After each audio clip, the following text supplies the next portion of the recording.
I thought it would be nice to kick off this episode with a bit of housekeeping that's going to make the end of this series just a little bit more enjoyable for all of us. First of all, Cleveland Spiders, I downloaded a logo for them. It's pretty cool, it's just still that block C, but there's a spider web right there. Face trend, I went ahead and updated so everyone's faces are properly there. David Ortiz is no longer a white guy, a generic looking white guy. He looks like David Ortiz now, and by the way, a free agent, don't know if he's going to play again, but if not, here's his career stats. So there you go, David Ortiz. And then the other one, I noticed, basically we have two Ozzy Albies.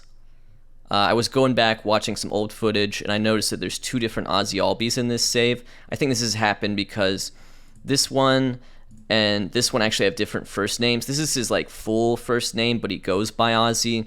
So what I'm going to do is just delete this one. He's not a very consequential player. You can see last year he played in AA. He's in the Brave system, and he just doesn't have too much potential. So I'm actually going to delete this Ozzy Albies, and now there will only be one Ozzy Albies.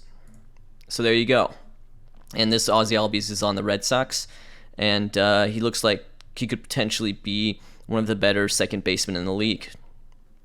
Let's kick off opening day 2018 with a little review of who are the best players in the league right now.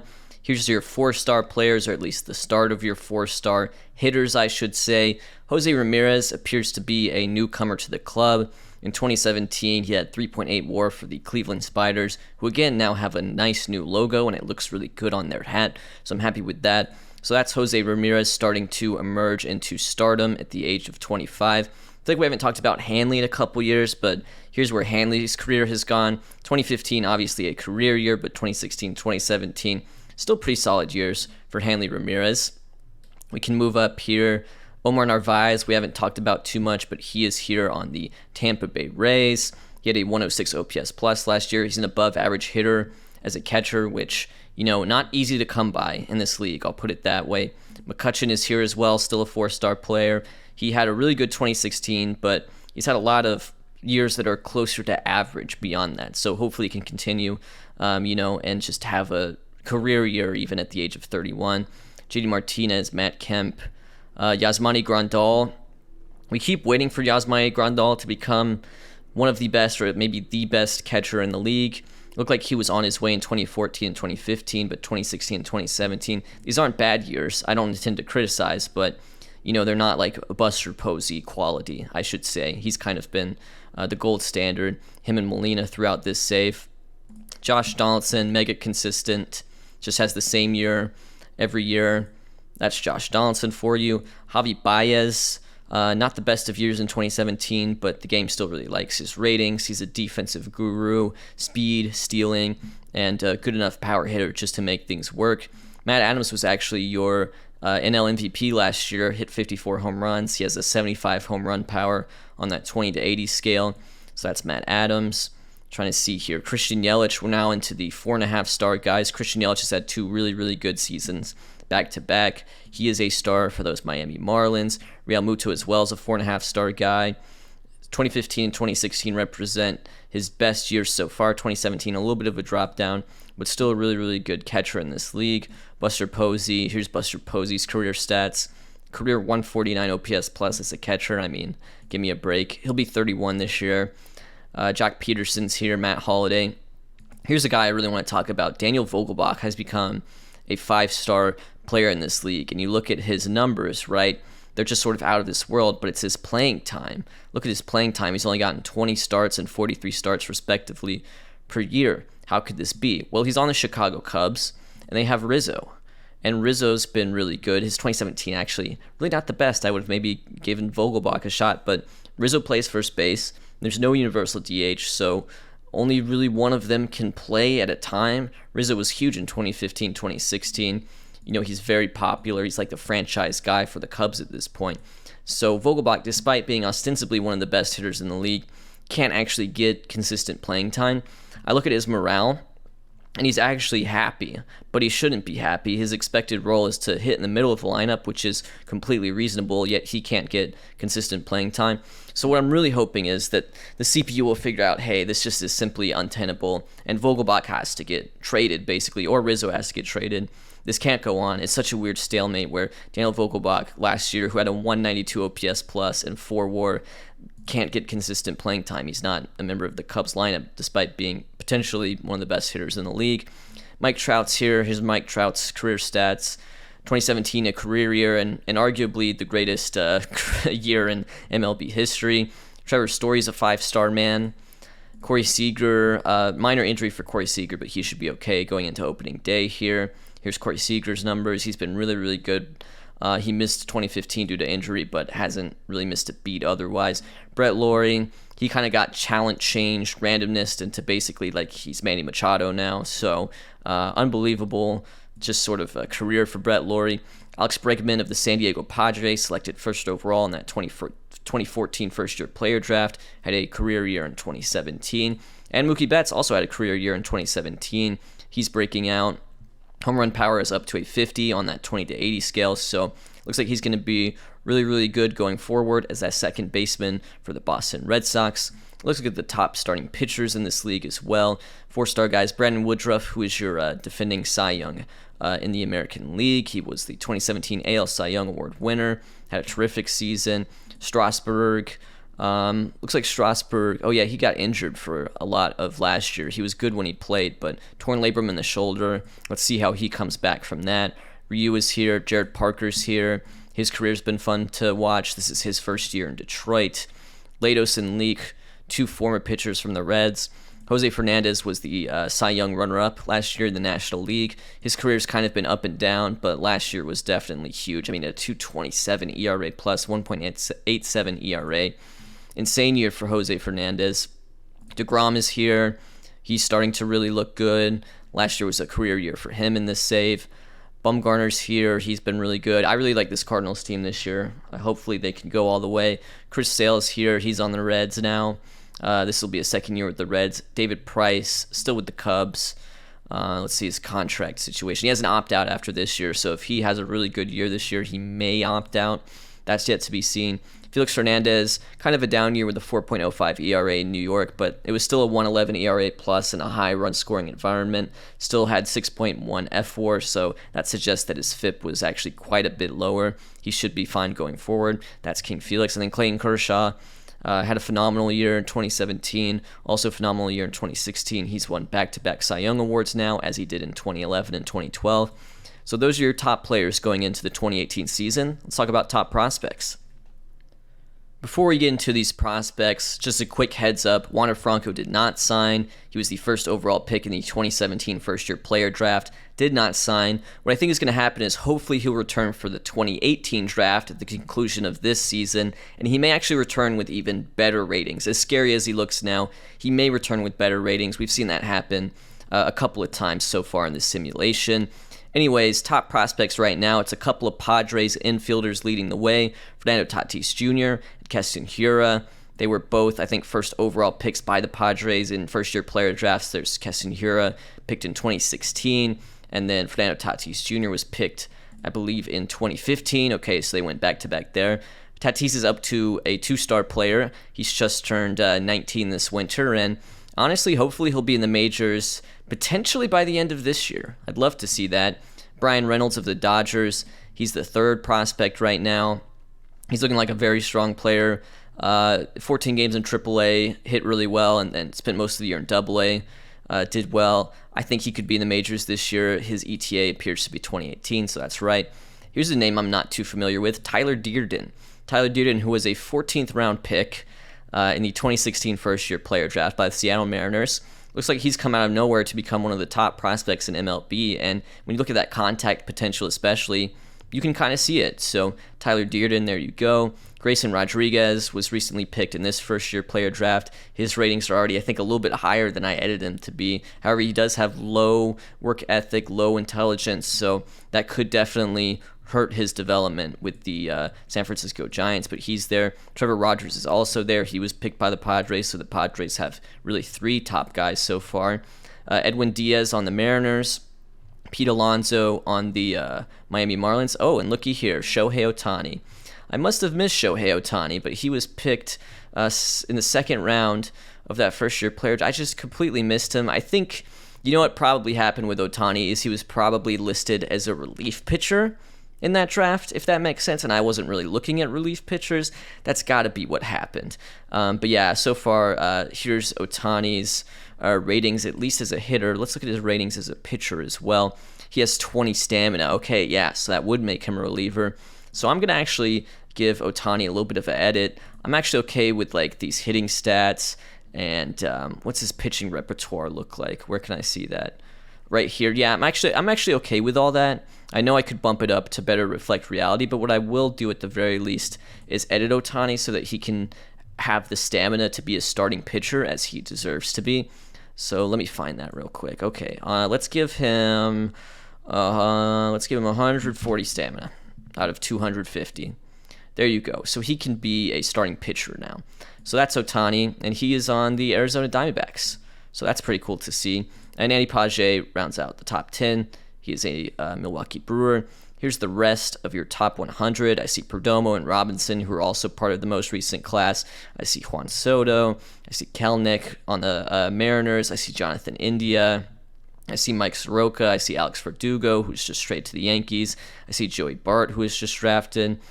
I see, who else do I see? I see JT Brubaker, and your number 100th prospect is Anthony Castro, a starting pitcher with crazy stuff and not so much control, currently playing in the Philadelphia Phillies system. Let's get into the preseason predictions. Preseason predictions time. This is what the game thinks is going to happen during the 2018 season. New York Yankees projected to win the American League East. They have been the best team in that division the last few years. Here's what their team looks like.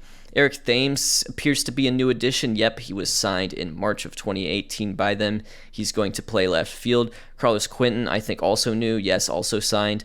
But at the top of the lineup, it's kind of the same old, same old. Zobrist, Votto, Dozier, Cano, Tulo. This will be Tulo's second year with the Yankees. Dozier has been just a stud for them. Gary Sanchez has been kind of up and down. Last year wasn't the best of years, but he had a couple good years before that. And Oscar Taveras, batting ninth, playing center field for them. Obviously a player that people are definitely interested in.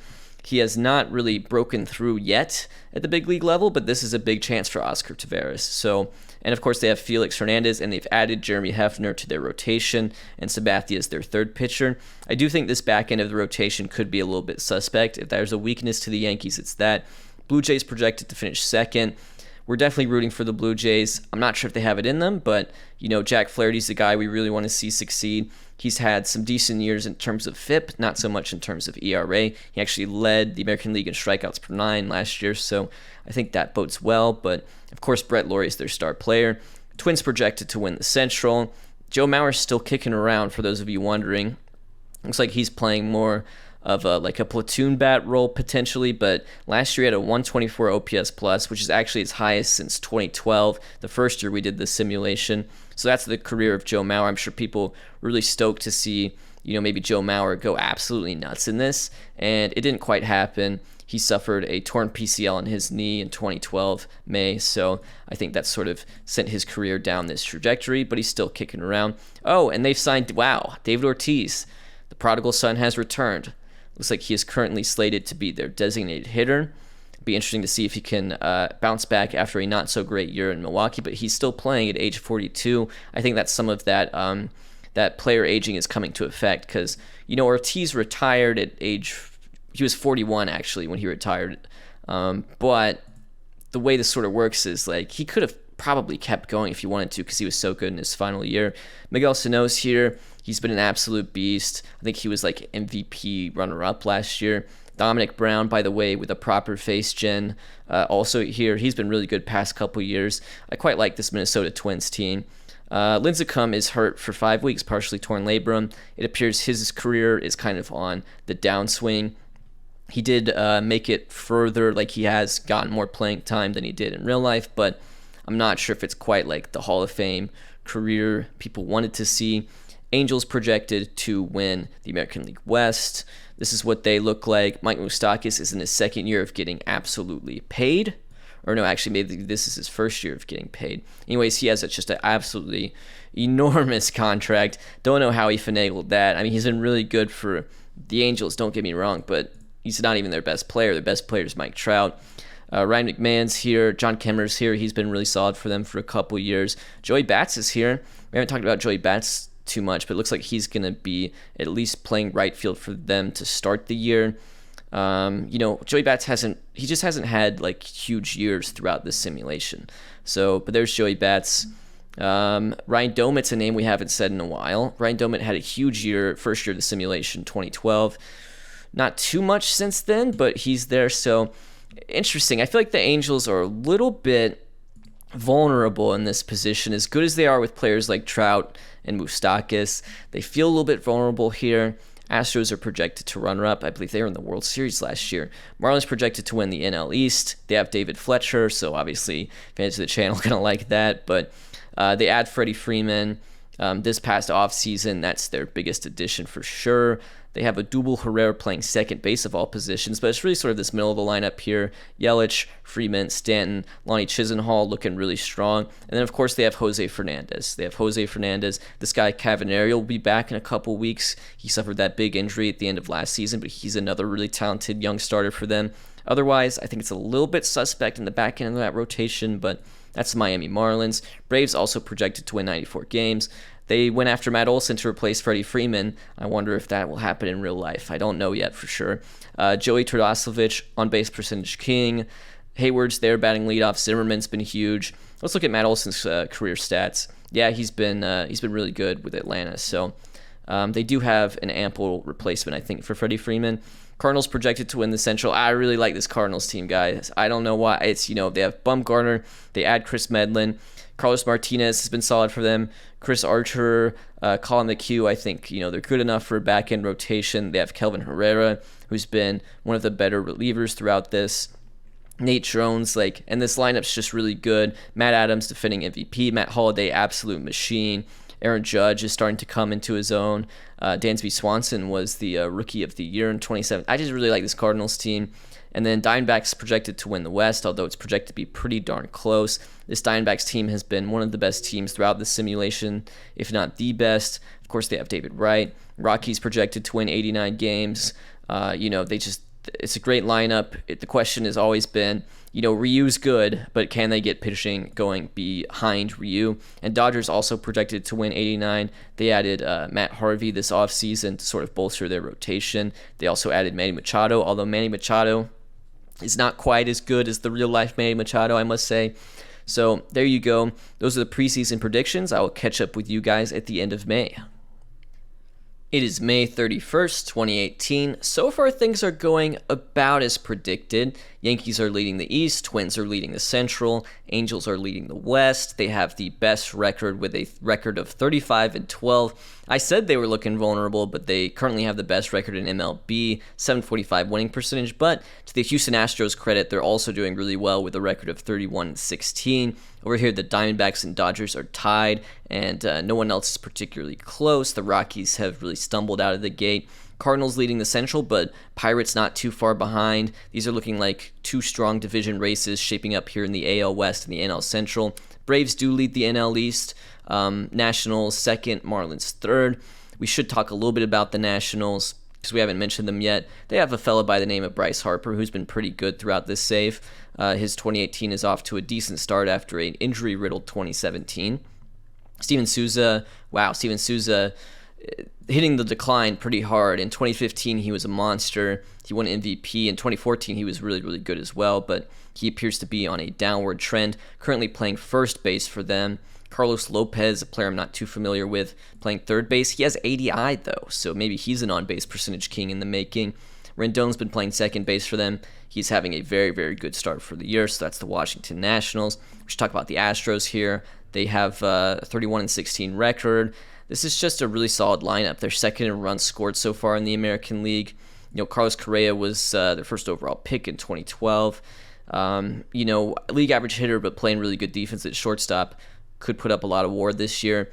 Chris Bryant has started to bounce back in terms of his career after a sharp decline following his rookie year. Eric Castro's here. JD Martinez and Domingo Santana, though I think definitely the strength of this lineup at the moment. JD Martinez having a great start to his year. His OPS is about 1,000.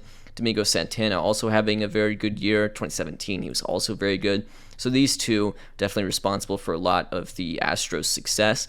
But this starting rotation is actually first in terms of ERA in the American League, and that's been a weakness for them throughout this save, and now it's maybe turning into a strength. Aaron Nola looks like he could be having a career year. James Paxton, who they added a couple off seasons ago, he's been definitely instrumental for them. They just didn't really have an ace, and now they might have two in the forms of Paxton and Nola. This guy Luis Cruz is also doing really well with an ERA about 3, and Jason Hamill doing well, so looking like a strong rotation so far for those Houston Astros. And the Orioles, I think, jumping out in front with a 26-21 record, they could be a wild card contender. They currently occupy that second spot. They have Yordan Alvarez. Yordan Alvarez on pace for 28 homers this year, 113 OPS plus. They have Luke Voit, who was pretty easy Rookie of the Year in 2017, looks to be capable of repeating that in 2018. Jonathan Scope, okay, I like that, because I think he's bounced around a bit. Nope, he's only been on the Baltimore Orioles. Am I crazy about that? I feel like Scope's been other places. There may be two Jonathan Scopes. We may have to check that out. Nope, there's only one Jonathan Scope. Okay, I gaslit myself there. So Jonathan Scope on the Baltimore Orioles. I was a little afraid there were two of them. Rafael Devers is here, and wow, Rafael Devers is off to a phenomenal start, batting .350. He was the first overall pick in the 2013 first-year player draft. That seems like an eternity ago, but there you go. In 2017, at the age of 20, he had a really good year. In 2018, he has a chance to do even better. They have Eduardo Rodriguez, Rick Porcello, Josh Hader is in their rotation. That's kind of interesting to see. He has 60 stamina in this, so I guess he is capable. But the rotation has not been a strength. 4.75 ERA so far.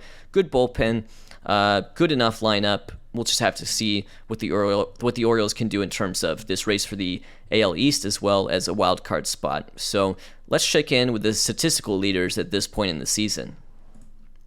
Here are your stat leaders through May 31st. JT Realmuto, batting .358. I've never thought of him as a crazy batting average guy. I mean, decent enough, but his career average actually up to .301 in this simulation, so good batting average guy. Trevor Story's there as well. Devers, Rendon, Devin Travis, who's been playing first base for the Minnesota Twins. Keep in mind, David Ortiz playing DH for them, and David Fletcher batting .341, so a couple Marlins doing really well in terms of that batting average. Matt Adams leads home runs. I believe he also led home runs last year, and runs batted in. Trout leads on base percentage and slugging, and of course also OPS. Story, Rizzo. So, I mean, Rizzo, man, poor Daniel Vogelbach. Dominic Brown, JD Martinez, and Ryan McMahon of the Angels. Those are your top guys in terms of OPS. Micah Johnson of the Toronto Blue Jays leads steals. So those are your batting leaders at the moment. Trout also leading WAR. Madison Bumgarner, 1.25 ERA. On the St. Louis Cardinals, he was the Cy Young winner in 2014, where he experienced a similarly excellent start to his season. So that's Bumgarner, Sale, King Felix, Buehler, Garrett Richards of the Angels. Okay, so I was a little worried about the Angels' rotation, but they've got Garrett Richards going. Looks like Jared Weaver's still having a pretty good year for them, so they may actually have it together. The Angels may be looking pretty good this year. Bumgarner leads strikeouts, Sale is second. And your saves leader right now is Junichi Tozawa, also of the Angels. So way to go, Angels pitching. He's on pace for 45 saves this year. And so with all that in mind, I think we should just go ahead and move forward towards the All-Star break. Now that we're here at the All-Star break, I thought it'd be nice just to do a little injury update around the league. Injuries aren't fun, but they are definitely important. Felix Hernandez has shoulder tendonitis, which is a 5 to 6 week injury. As scary as that is, he has escaped something worse. He was actually having a really good start to the season through 18 games started, 3.08 ERA. Might have been on his way to another really, really good season after just a little bit of a blip there in 2017 with that 4.05 ERA. But he should be back before the season is over, so I guess in a way that's good news.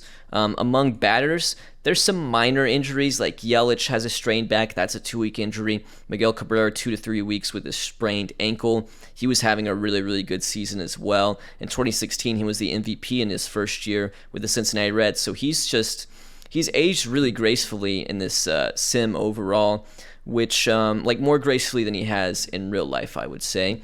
Hanley Ramirez, 2-week injury, and Jose Abreu, he's the main big one right now. Torn PCL, that's an injury suffered in May. That ends his season, and it's honestly a huge blow to the Colorado Rockies. So with that in mind, let's take a look at the standings.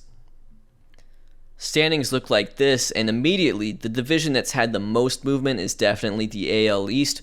We're talking about the Yankees in front with the Orioles in second. Last time around, thought the Yankees, foregone conclusion, they're just going to win the division again.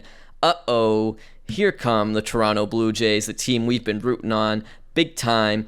Brett Lawrie having actually, not even the best of years for Brett Lawrie. Looks like he suffered an injury, missed 5 to 6 weeks with a concussion in April. Sorry, Brett Lawrie, but Jack Flaherty, who, I've been kind of harping on throughout the save, I'm like, he's going to have a good season at some point, right? He's having a good season, so way to go, Jack Flaherty. Bo Bichette is here. He's actually like a proper Blue Jay. He was selected in that first-year player draft by the team that has him in real life.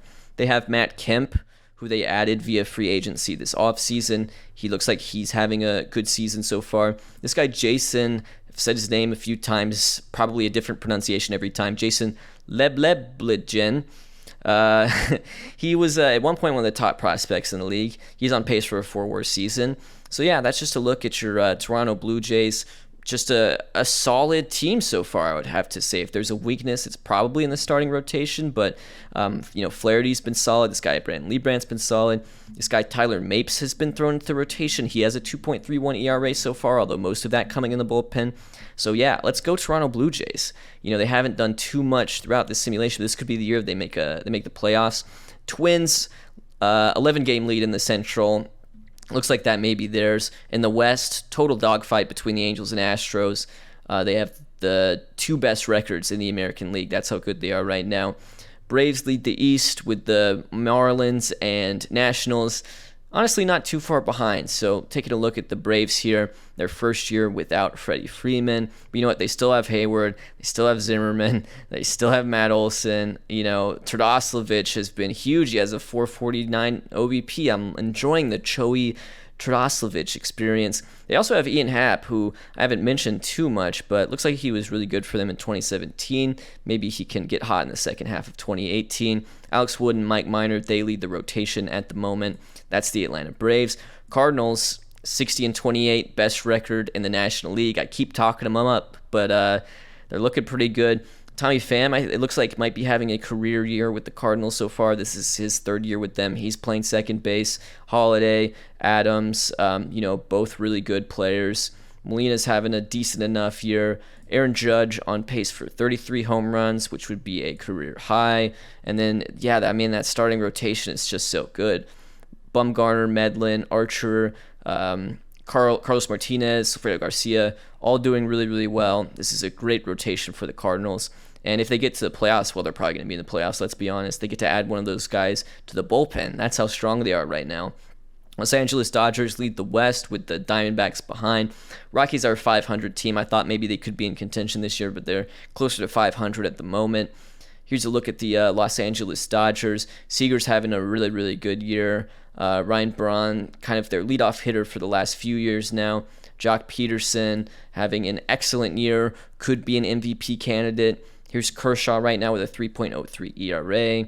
He's still going pretty strong. Diamondbacks, who are in second place in the West. Here's David Wright on pace for a 4-WAR season. Here's his career stats. He's up to 80 WAR on his career. That's really special from David Wright. So that's a look at the playoff picture right now. That's a look at the standings. And now let's look at those All-Star Game rosters.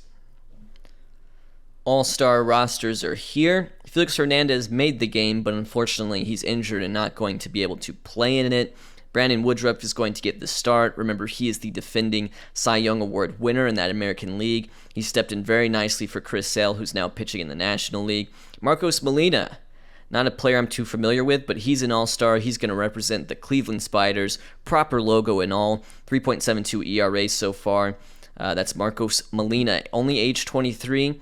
Brett Helton as well. He has a 4.90 ERA representing the Kansas City Royals. Are the Royals really so bad that that's the best player they could come up with? I mean, even Hosmer's not having a very good year. I would have just let Salvi have it. Come on now. Royals 32-57. Surely they could have had someone better to send to represent the Kansas City Royals. Luis Severino, Big time reliever so far in the simulation, looking like a 2.23 ERA for the Detroit Tigers. He makes an all-star game as a reliever. These guys, a couple of Chicago White Sox here, Terrence Martin and Sam LeCure. All right, there you go. Richard Rodriguez. Wow, a lot of White Sox in the bullpen. White Sox have a lot of just pitchers in general in this all-star game. Richard Rodriguez is the reigning reliever of the year in the American League, and also Craig Kimbrell, who signed a one-year deal, I think one-year deal. Yep, with the Minnesota Twins. He's kind of gotten screwed in terms of the contracts he's gotten for how good he's been. Hey, speaking of the Minnesota Twins, Joe Mauer's an all-star. I know some people were probably thinking, we just haven't seen much of Joe Mauer. He's been hurt. He suffered that big injury, but you know what? He's an all-star for the Minnesota Twins now, playing catcher. That's fun to see. The starting catcher is going to be Gary Sanchez. So Gary Sanchez bouncing back from not the greatest of 2017s. He was really good in 2015, 2016. He's one of the better offensive catchers in the league for sure. Ryan McMahon gets the start at first base. He's had a really good year so far. Mookie Betts getting the start at second base. Looks like he is following up very nicely to his 2017 breakout campaign, although it looks like he suffered an injury, which is unfortunate. Looks like he had a herniated disc in his back. That was a 4-week injury, so he's in the All-Star game. Despite that, that's how good he's played. His OPS is about 1,000. Moustakas is here. He's kind of perennial. Hunter Dozier, he's great. Rafael Devers makes an All-Star game. This is his first career All-Star game. Let's see here. Matt Duffy makes an All-Star game for the Tampa Bay Rays. I think that's his first All-Star game. Tulo's here. This is not Tulo's first All-Star game. This is Tulo's seventh All-Star game. Here's Tulo's career stats, by the way, for those of you curious. He's managed, for the most part, to stay healthy, although his injury proneness is fragile, so that's definitely worth keeping an eye on. Mike Trout's in the All-Star game. He is following up really nicely. I mean, he's really nicely to his 2017 season. So he's just out of this world right now. He's just out of this world. This is just an insane run he's on. Dominic Brown makes another All-Star game. This is his third All-Star game. He's probably also in the hunt for a third Silver Slugger. So he's been really good these past few years. Domingo Santana's here, and Ben Zobrist is here. I love Ben Zobrist. This is his first All-Star game since 2016. Also made one in 2013. Here's Zobrist's career stats for those of you interested. And yeah, he's been leading off those New York Yankees. Moving on here to the National League, Bauer makes an All-Star game. This is his second All-Star game and first since 2014. Big strikeout pitcher so far in this simulation, although a little bit inconsistent in terms of the actual ERA. Bumgarner gets the start. Trey Killian, I think first time I've said his name, 24-year-old pitcher for the Pirates. You got to watch out for those Pirates because they kind of have good young pitching at the moment, and I'll show you what I mean by that. They have Trey Killian, who's an all-star. He's 24. This guy, David Burkhalter's 22. Marco Gonzalez is 26. Tyone's 26. And Walker Buehler's 23. Really good young rotation for those Pirates. Really interesting team. It's kind of a shame they play in the same division as those Cardinals, who have been so dominant so far. Usual suspects here. Otherwise, Colin McHugh is going to represent the San Diego Padres. Luis Avilan, Luke Gregerson, Dan Hudson, and Papelbon. First appearance of Papelbon in a while, but he has a 1.41 ERA. Hey, guess what? He plays for the St. Louis Cardinals. Catchers here. Posey gets the start. I think that's based more on reputation at this point because Real Muto's had one heck of a year. He's definitely outperformed Posey, although Posey's been just immense throughout this save. Matt Adams gets the start. He's hit 26 home runs. A lot of first basemen here. Rizzo makes another All-Star game. Sorry, Daniel Vogelbach. Freeman and Matt Olson both make it, so that says a lot about, Freeman leaves for Miami. Matt Olson's an All-Star. And Matt Olson may actually be outperforming Freeman. He has an OPS over 1,000 for his Atlanta Braves. Let's keep going here. Oh my goodness, dude, are you kidding me? Aramis Ramirez, dude. I mean, he has gone from guy who was always a good player, always underrated, to well, look at this career he's having. He's 6 homers away from 500 home runs, and he's at 2,800 hits. He's definitely a Hall of Famer. All-star at the age of 40 for the Cincinnati Reds. That's just been a lot of fun to watch. Ryan Zimmerman's here. He's been great throughout this save. Mitch Haniger. First time I've said Mitch Haniger's name. He's an all-star for the Philadelphia Phillies. He was acquired via trade a couple years ago with the Milwaukee Brewers. He was part of that Cliff Lee trade. Cliff Lee now retired, by the way. So there you go. Mitch Haniger's an all-star. Laureano's an all-star. He was a big-time draft pick. Yep, 2013 first-year player draft guy. Also was like a really top 10 prospect, I believe. He's having a great year for the Philadelphia Phillies. Hayward's here. Peterson's here. And Terdoslavich is here. Terdoslavich, man, a 449 on base percentage at the all-star break. It is just awesome to see that. Here's the rest of your stat leaders as well. Probably should have done that before I did the All-Star Game rosters, but Anthony Rendon leads batting average. He could be an MVP candidate by the end of this year. His OPS is well over 1,000. Trout continues to lead in slugging, but Terdoslavich actually has taken over on base percentage for now. Trout leading OPS. All these guys are all-stars. Miguel Cabrera, yeah, that sprained ankle, but man, he was having a really, really good season. Micah Johnson leads stolen bases. He has 39 at the All-Star break. He's on pace for 69. So way to go, Micah Johnson. Definitely a clear base stealing threat. Trout leads OPS plus with 203. No one else is even particularly close. WAR leaderboards right now: Trout, Story, Peterson, Hayward, Rendon, Yelich. Moving on here to the pitching leaders: Walker Buehler, currently with the best ERA in Major League Baseball. I'm surprised he's not an all-star.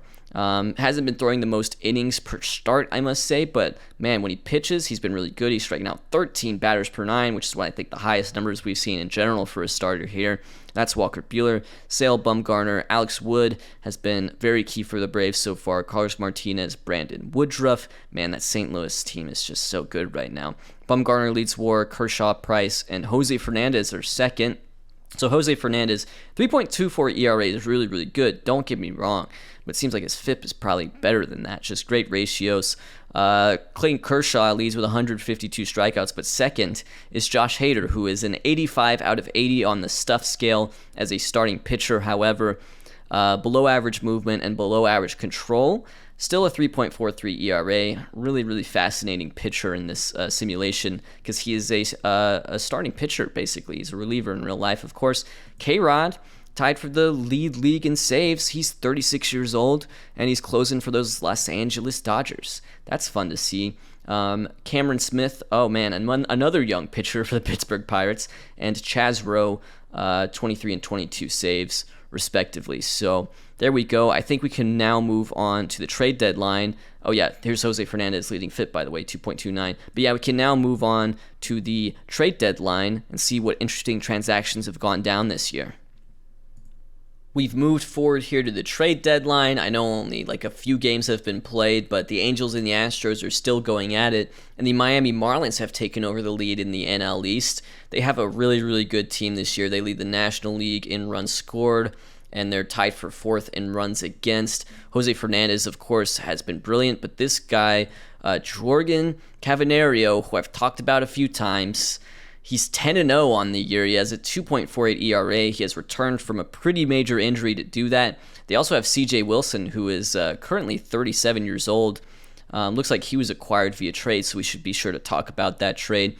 And Nate Carnes, I was worried about the back of this bullpen, but Nate Carnes has been really, really good for them. But yeah, it's really all about, this starting lineup is insane. Odubel Pereira has been a great leadoff guy for them. JT Realmuto has been maybe the best catcher in baseball this year. Yelich and Freeman both having huge seasons so far. Stanton is still here, of course. He's on pace for 45 home runs. Lonnie Chisenhall was really, really good for them in 2017. Still pretty good for them in 2018, I must say. And yeah, Brandon Downs. I don't know much about Brandon Downs, but looks like he's doing really well for them, 132 OPS plus. And David Fletcher is their number 8 hitter, and he's batting 300. That's all you really need to know about these Miami Marlins. They're pretty legit. A lot of interesting trades so far. I hope I can cover them in an effective way. The Braves traded for Sean Marshall, and I feel like that's a name we've seen a lot. I feel like a lot of teams have traded for Sean Marshall's services over the years. He was acquired from the Philadelphia Phillies, who he was not pitching particularly well for. Now he's on the Atlanta Braves, and he has a 1.23 ERA through his first 16 appearances with them. This was a trade done about a month ago. They sent some young players, not too much interest there. This guy, John LaPrice, was involved in the trade. but he has not done too well in the majors so far for the Phillies, so that's one trade. Here's a trade here involving Jorge Soler. He's moving to Minnesota. Minnesota's outfield has been, a little bit all over the place. It seems like there's been a lot of guys rotating in and out of it. DJ Peters is currently their center fielder right now, with like Max Kepler hurt with a strained hamstring. So they add Jorge Soler to the mix. He was hitting really well in Toronto, and actually in Minnesota he's hitting extremely well, although it's a small sample size. It's only 10 games, but he's off to a hot start with Minnesota for sure. In return, Tony Gonsolin sent to Toronto. He has the makings of what could be an elite reliever in this league, although definitely some development to be made. CJ Wilson, we talked about this, was acquired by the Miami Marlins. That's a big sort of depth piece in their rotation. In return, sent away these young guys, Daniel Johnson, I believe he's a junior, and Kevin Padlo. So that's a trade. These are trades that are really just sort of counting down towards the trade deadline. On the 25th, the Braves acquired Corey Knebel. So not only do they acquire, what's his name? Sean Martin, whatever his name is. They acquire Corey Knebel from the Kansas City Royals. He's pitched for 3 teams this year. Hasn't done great, but his ratings seem to indicate that he's going to be a pretty good player. By the way, Sean Marshall, not Sean Martin. And then last trade I want to talk about here, another reliever trade. Chris Perez has been acquired by the St. Louis Cardinals, so the Cardinals continue to add to just a crazy team at the moment. They sort of buy low on him because his ERA was nearing 7 with the Phillies, but again, a player with really high ratings. He was an all-star in 2017, so that's Chris Perez, and that's just sort of your trade deadline recap. I will see you guys at the end of the regular season. Final day of the regular season. This is generally when we'd be keeping our eye out for, who's going to grab these second wildcard spots? Is there going to be a game 163? None of that this year. I'm going to say this year is sort of the rise of the super teams. You see 4 teams winning 100 games this year, and honestly, the Dodgers with 1 game left to play, they could be the 5th team to win 100 games. Cardinals currently with a record of 109-52. They have the best record, but the Braves aren't far behind. The Angels won at least 104 games. Keep in mind, 1 more game to be played. Twins win 101. Some really strong teams here. In the AL East, the Yankees do win the division, but the Blue Jays, who we are cheering on, they make the playoffs. That's a lot of fun to see. Here's the New York Yankees team. Tulo had another really, really good year for them. He stayed healthy too. Gary Sanchez slugged over 600, 42 home runs. Best year of his career so far. Way to go. Didn't get a chance to talk about Joey Votto yet, but he continues just to get on base. His career is definitely on a bit of a decline. He's 35 now, but if he can continue to age gracefully, he should be a Hall of Famer, we hope. Jeremy Hefner in his first year with the Yankees, pretty admirable, although, not quite to the standard he set with the New York Mets. Felix Hernandez had a really, really good year. He only got to start 26 games, but his ERA was 2.81. So good year for Felix Hernandez on the division champion Yankees. Hunter Dozier. Come on, man. It's crazy how good he is in this save. Unbelievable. Zobrist, also a really, really good year. His best year, I would say, since 2014 with the Tampa Bay Rays. So that's a look at the Yankees. Here's the Blue Jays. They made it work this year, and, they had a really good bullpen. Luis Perez saved 35 games for them. This guy, Tony Gonsolin, who they traded for, he was really good down the stretch. So that was kind of an interesting trade at the time to relinquish Soler, but I think they're happy with Parra and Matt Kemp in those corner outfielder spots. Looks like Micah Johnson actually finished the season DHing for them. He he stole 50 bases. I don't know if he led the league in steals, but I'm guessing that might have been enough to do it. Jack Flaherty had a good year. He struck out 218 guys. Bo Bichette is there. Matt Kemp had a really, really nice year for them. This was his first year playing for the Toronto Blue Jays after his contract with the Chicago Cubs expired. He's on a solid AAV deal for them, although he'll be pretty old by the time that thing's done, but a good first year. Brett Lawrie, not his best year he's had in his save, but it was enough. The Blue Jays grab a wild card spot. Twins win 101 games. There you go, Minnesota Twins. Here's your Lincecum check-in. Not a great year, pitched out of the bullpen. I think his career is drawing to a close in this, but it's been a joy to watch. Kimbrel and Matt Bush in that bullpen, really, really strong. Strong rotation with Mike Leake, Tanaka, and even Tanaka didn't have the best years, but they still won, 100 games. Phil Hughes is there, Anibal Sanchez, Trevor Williams. This is a really deep rotation. They added Soler. He adds some power to them, although honestly, after his hot start, he really didn't play too well for Minnesota. One guy who did play really well for Minnesota was Devin Travis. Devin Travis with a 153 OPS plus, hit .337 this year. That's really good. Dominic Brown, another really, really good year for Dominic Brown. He's been really good just these last 3 years. I mean, Dominic Brown's been great. He hits like 40 homers a year. Great player. Jorge Polanco, really good year for him. He's low-key been really, really good at young ages for the Minnesota Twins. Here's what his career looks like. He started in the majors at the age of 20, and it's just kind of always been good for them. Hits leadoff a lot. That's the Minnesota Twins. No one else from the Central qualifies or even finishes above 500. Man, I mean, the Angels, 104 wins. Look at the Angels, man. And, this is a team I think a lot of people have been rooting for to win a World Series. They've gotten close. We'll have to see if this is the year. Starting rotation is definitely suspect. I don't think these are necessarily bad years, but it's like, where's the ace? They got Drew Smyly via trade, which I should have mentioned that. I meant to mention that. I earmarked that. He's definitely going to be key for them in this upcoming playoff run because Drew Smyly had a 2.87 ERA in 13 starts for the Los Angeles Angels, and he's kind of their de facto ace at the moment, it looks like. CJ Cron had a really good year.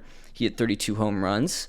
Mike Trout, it wasn't quite 2017, but also, good chance it's enough to win MVP again. We'll have to see what his competition is looking like. Starling Marte's been there for a while. He hit 30 home runs this year. Moustakas, 52 home runs. Goodness gracious, Moustakas. I mean, here's Moustakas' career at the moment.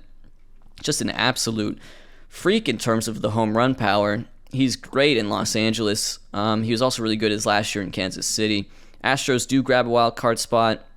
They've gotten close to winning a World Series. James Paxton is there. Nola, he slowed down a bit in that second half. He was an all-star this year, but Paxton's definitely the ace for them. 2.82 ERA in 32 starts. And, Domingo Santana, wow, Domingo Santana looks like he really, did he hit it all in the second half? Goodness gracious for him to finish with those numbers. That's actually kind of sad, but Chris Bryant, has another good year. That's his second good year in a row. JD Martinez hits 50 bombs. He's been really, really good for Houston these last few years. Wow, look at JD Martinez go. Colton Burns, I don't know Colton Burns. I feel like I haven't said his name once, but he was a rookie this year and a 5th-round pick in the 2016 first-year player draft, and he may be your American League Rookie of the Year. That's how good Colton Burns is. So that's the Houston Astros. Braves win the NL East with 108 wins. They're one of the best teams in the land for sure. Tradoslavich, 458 on base percentage, 7.5 WAR. My goodness, Joey Tradoslavich. Zimmerman has another good year. Jason Hayward has another 7 WAR year. We've seen it before. Matt Olson had a good year. He had 43 home. Everyone's having a good year. And the rotation, they've got Wood and they've got Minor. This guy, Blake Bevan, was a free agent signing for them. I believe he was an all-star with Seattle last year. Yeah, he was. It was kind of an under-the-radar signing, but he's part of their rotation, sort of like a ground ball pitcher, I guess. He does not like to walk people. Williams Perez has a 3.1 ERA. He could be really key because I think it's a little bit questionable after Minor and Wood, who are so good for the Braves. Can they get another championship? Cardinals, 109 wins, could be 110 wins. We'll have to see there. It's all about the pitching with the Cardinals. I mean, this lineup is good. Aaron Judge hit 36 home runs. I think this was probably his best year of his career so far. He's just gotten a little bit better each year. Matt Adams, good year. Matt Holliday, another good year for Matt Holliday. Not quite as good as his recent years, but I mean, the guy's 38. Give him a break. But yeah, this rotation, man. Medlin, Martinez, Archer, Osvaldo Garcia, Sergio Gomez now part of the rotation. Oh, but this is huge right here. Madison Bumgarner concussion suffered in late September, so he could miss at least the early stages of the playoffs. That would be absolutely huge because, goodness gracious, Bumgarner was having a terrific year, so that's big. Dodgers win the West. Way to go, Dodgers. They've got Machado, they've got Braun, they've got Jack Peterson, but really their pitching, I think, a big strength this year. Kershaw turns in another very solid performance. I don't know if he'll win a Cy Young, but he'll, get votes at somewhere. Matt Harvey had a really good first year with the Dodgers as well. Justin Masterson, 3.09 ERA. That's a look at the Dodgers. And wild card spots for the Pirates. That's really fun to see. This Pirates team is really fun. Young pitching is the name of the game for these Pirates. Walker Buehler, Jameson Taillon, Marco Gonzalez, Cameron Smith, Trey Gillett. They're all so young. They're all so good. It's just a question of, can they score enough runs? Andrew McCutchen looks like he had a pretty good year. And David Burkhalter, their closer, he's only 23. I mean, goodness gracious. I mean, look how good and look how young this pitching is. Look at these Pittsburgh Pirates. This is a really fun team. And the Diamondbacks did not grab that wild card spot. It was the Miami Marlins. So Miami Marlins won 95 games. They grabbed that wild card spot. They're one of the best offenses in baseball. Everyone's good. David Fletcher was their 8 hitter all year. He's still an above average hitter by OPS plus. That's how good they are. Here's Jose Fernandez's year. Really good year for Jose Fernandez. I don't think it's quite good enough to get him a Cy Young. I know he came in second last year. CJ Wilson was definitely a key pickup. He had a 3.11 ERA. I think, I've been talking up the Cardinals a lot. Obviously, the Angels had a huge year. If there's a dark horse in these playoffs to watch out for, I do think it's the Miami Marlins. So let's check out the stat leaders. So I simmed ahead just to make sure these stats were completely final. The Cardinals did win their 110th game, so they're the best team in baseball by record. Devin Travis is going to get himself a batting title in the American League. Miguel Cabrera in the National League. He was able to play enough to qualify. He hit .334, a 173 OPS plus on the year for Miguel Cabrera. Here's his career stats. He's been great. It's a shame he got hurt, or else he could have added potentially a third MVP award to his trophy case. Moustakas leads homers. Martinez also hits 50. Mike Trout is third with 46. Martinez leads runs batted in. Trdoslavich leads OBP by a stunning margin. He had a .459 on base percentage. Next best was Trout with .410. Trout leads slugging. Trout leads OPS. Although Cabrera is second by 1 point. Trdoslavich also with an 1,000 OPS. Man, this guy's been a lot of fun. I always just liked him with the Braves because he had a cool name. Mike Trout leads WAR, and he leads WAR by a pretty solid margin to the point that makes me think, yeah, he's definitely going to win MVP again. Story is second in WAR. Way to go, Trevor Story, with an 8.1 WAR season. That leads the National League. This National League MVP race is, I think, wide open. Could be Trdoslavich, could be Story. Could be Rendon. I suspect it's not going to be Rendon, but we'll just have to see there. Seager, herniated disc in his back for 2 weeks, so he has another minor injury. He'll miss the beginning of the playoffs, just like Bumgarner will on the Cardinals. And Yelich, really good year for Yelich. He hit 38 home runs and stole 26 bases. Way to go, Yelich. Micah Johnson does lead MLB in stolen bases with 50, although he doesn't have nearly as many in the second half as he did in the first half. But there you go. There are your offensive leaders. Pitching leaders, let's check them out. Chris Sale, best ERA in MLB with 2.37. 190 innings pitched, strikes out 243 batters. Way to go, Chris Sale. Carlos Martinez is second with a 2.45. That's really impressive. Let's see, Price, here's Bumgarner. That concussion's huge, but at least they have guys like Carlos Martinez and just a really strong rotation in general in St. Louis. Price has pretty much been great every year in this save. Ever since the simulation started, his highest ERA to date is 2.78. So shout-outs to David Price. Very, very consistently great player, always showing up in these leaderboards. Bumgarner, Woodruff, Walker Buehler rounded out. Kershaw leads F-WAR with David Price second. We can check out Reference WAR too. Price leads Reference WAR with Carlos Martinez second. Kershaw leads FIP with Strasburg second. Your strikeout leader is Clayton Kershaw. Josh Hader does finish second. Josh Hader finishes with a 4.08 ERA. Leads the league in strikeouts, leads in walks. He's like a 3 true outcome pitcher, if that makes sense. Kelvin Herrera had the most saves in MLB this year. Nice bounce back for him after his 2017 wasn't great. And of course, he is on the St. Louis Cardinals. So I think with all that in mind, those are your stat leaders. It'll be fun to see who wins the awards in the offseason. But first, we have to see the postseason. All right, it's time to start the postseason. I think this is one of the most intriguing postseasons we've seen. We have some huge super teams. Cardinals won 110 games. Braves won 109 games. Angels won 104 games. And yet, I have some suspicions about these wildcard teams, particularly the National League. I feel like the Marlins could be dark horses, and I feel like the Pirates could be dark horses. So we'll just have to see how that goes. But we start off with this wildcard round, a winner-take-all game. Blue Jays versus Astros, Pirates versus Marlins. Who's going to come out on top? Let's see here. Astros advance versus the Blue Jays. They have become, one of the stronger playoff teams recently, the Houston Astros. Let's see that National League. Ooh, the Pirates advance. So the Pirates advance to face the Cardinals. We'll have to see what happens there. So let's start these division series. It's a 2-0 lead for the Twins. 1-1 here. Cardinals and Dodgers win their respective game ones in the National League. Cardinals take a 2-0 lead on the Pirates. Meanwhile, it's split here. So let's see what happens here in the American League. Yankees do come back to win a game. Angels take a 2-1 lead. Let's see here. Ooh, and the Cardinals complete the sweep. So I was talking up the Pirates with their fun young pitching. I was talking out the Marlins with their, great lineup. And the Pirates win, and then the Cardinals sweep them. Meanwhile, the Minnesota Twins have defeated the New York Yankees 3-1. So way to go, Twins fans. The curse is over. You can beat the New York Yankees in the playoffs. Let's see here. Okay, and we've got a couple Game 5s between the Dodgers and the Braves, and the Angels and the Astros. Who will come out on top? Angels win Game 5 here, so they'll advance to face the Twins. And between the Braves and the Dodgers, the Braves advance. So I think these are 4 teams that each won at least 100 games this year. It's really crazy to say. But yeah, here's your Cardinals, just as a little refresher. They have great pitching. Bumgarner's still out, so they've been making this run without Bumgarner. But you know what? The way their rotation is built out, they honestly don't miss him that much. As good as he is, they honestly don't miss him that much. Atlanta Braves, here's the Atlanta Braves. It's all about Wood and Minor. Their lineup's great.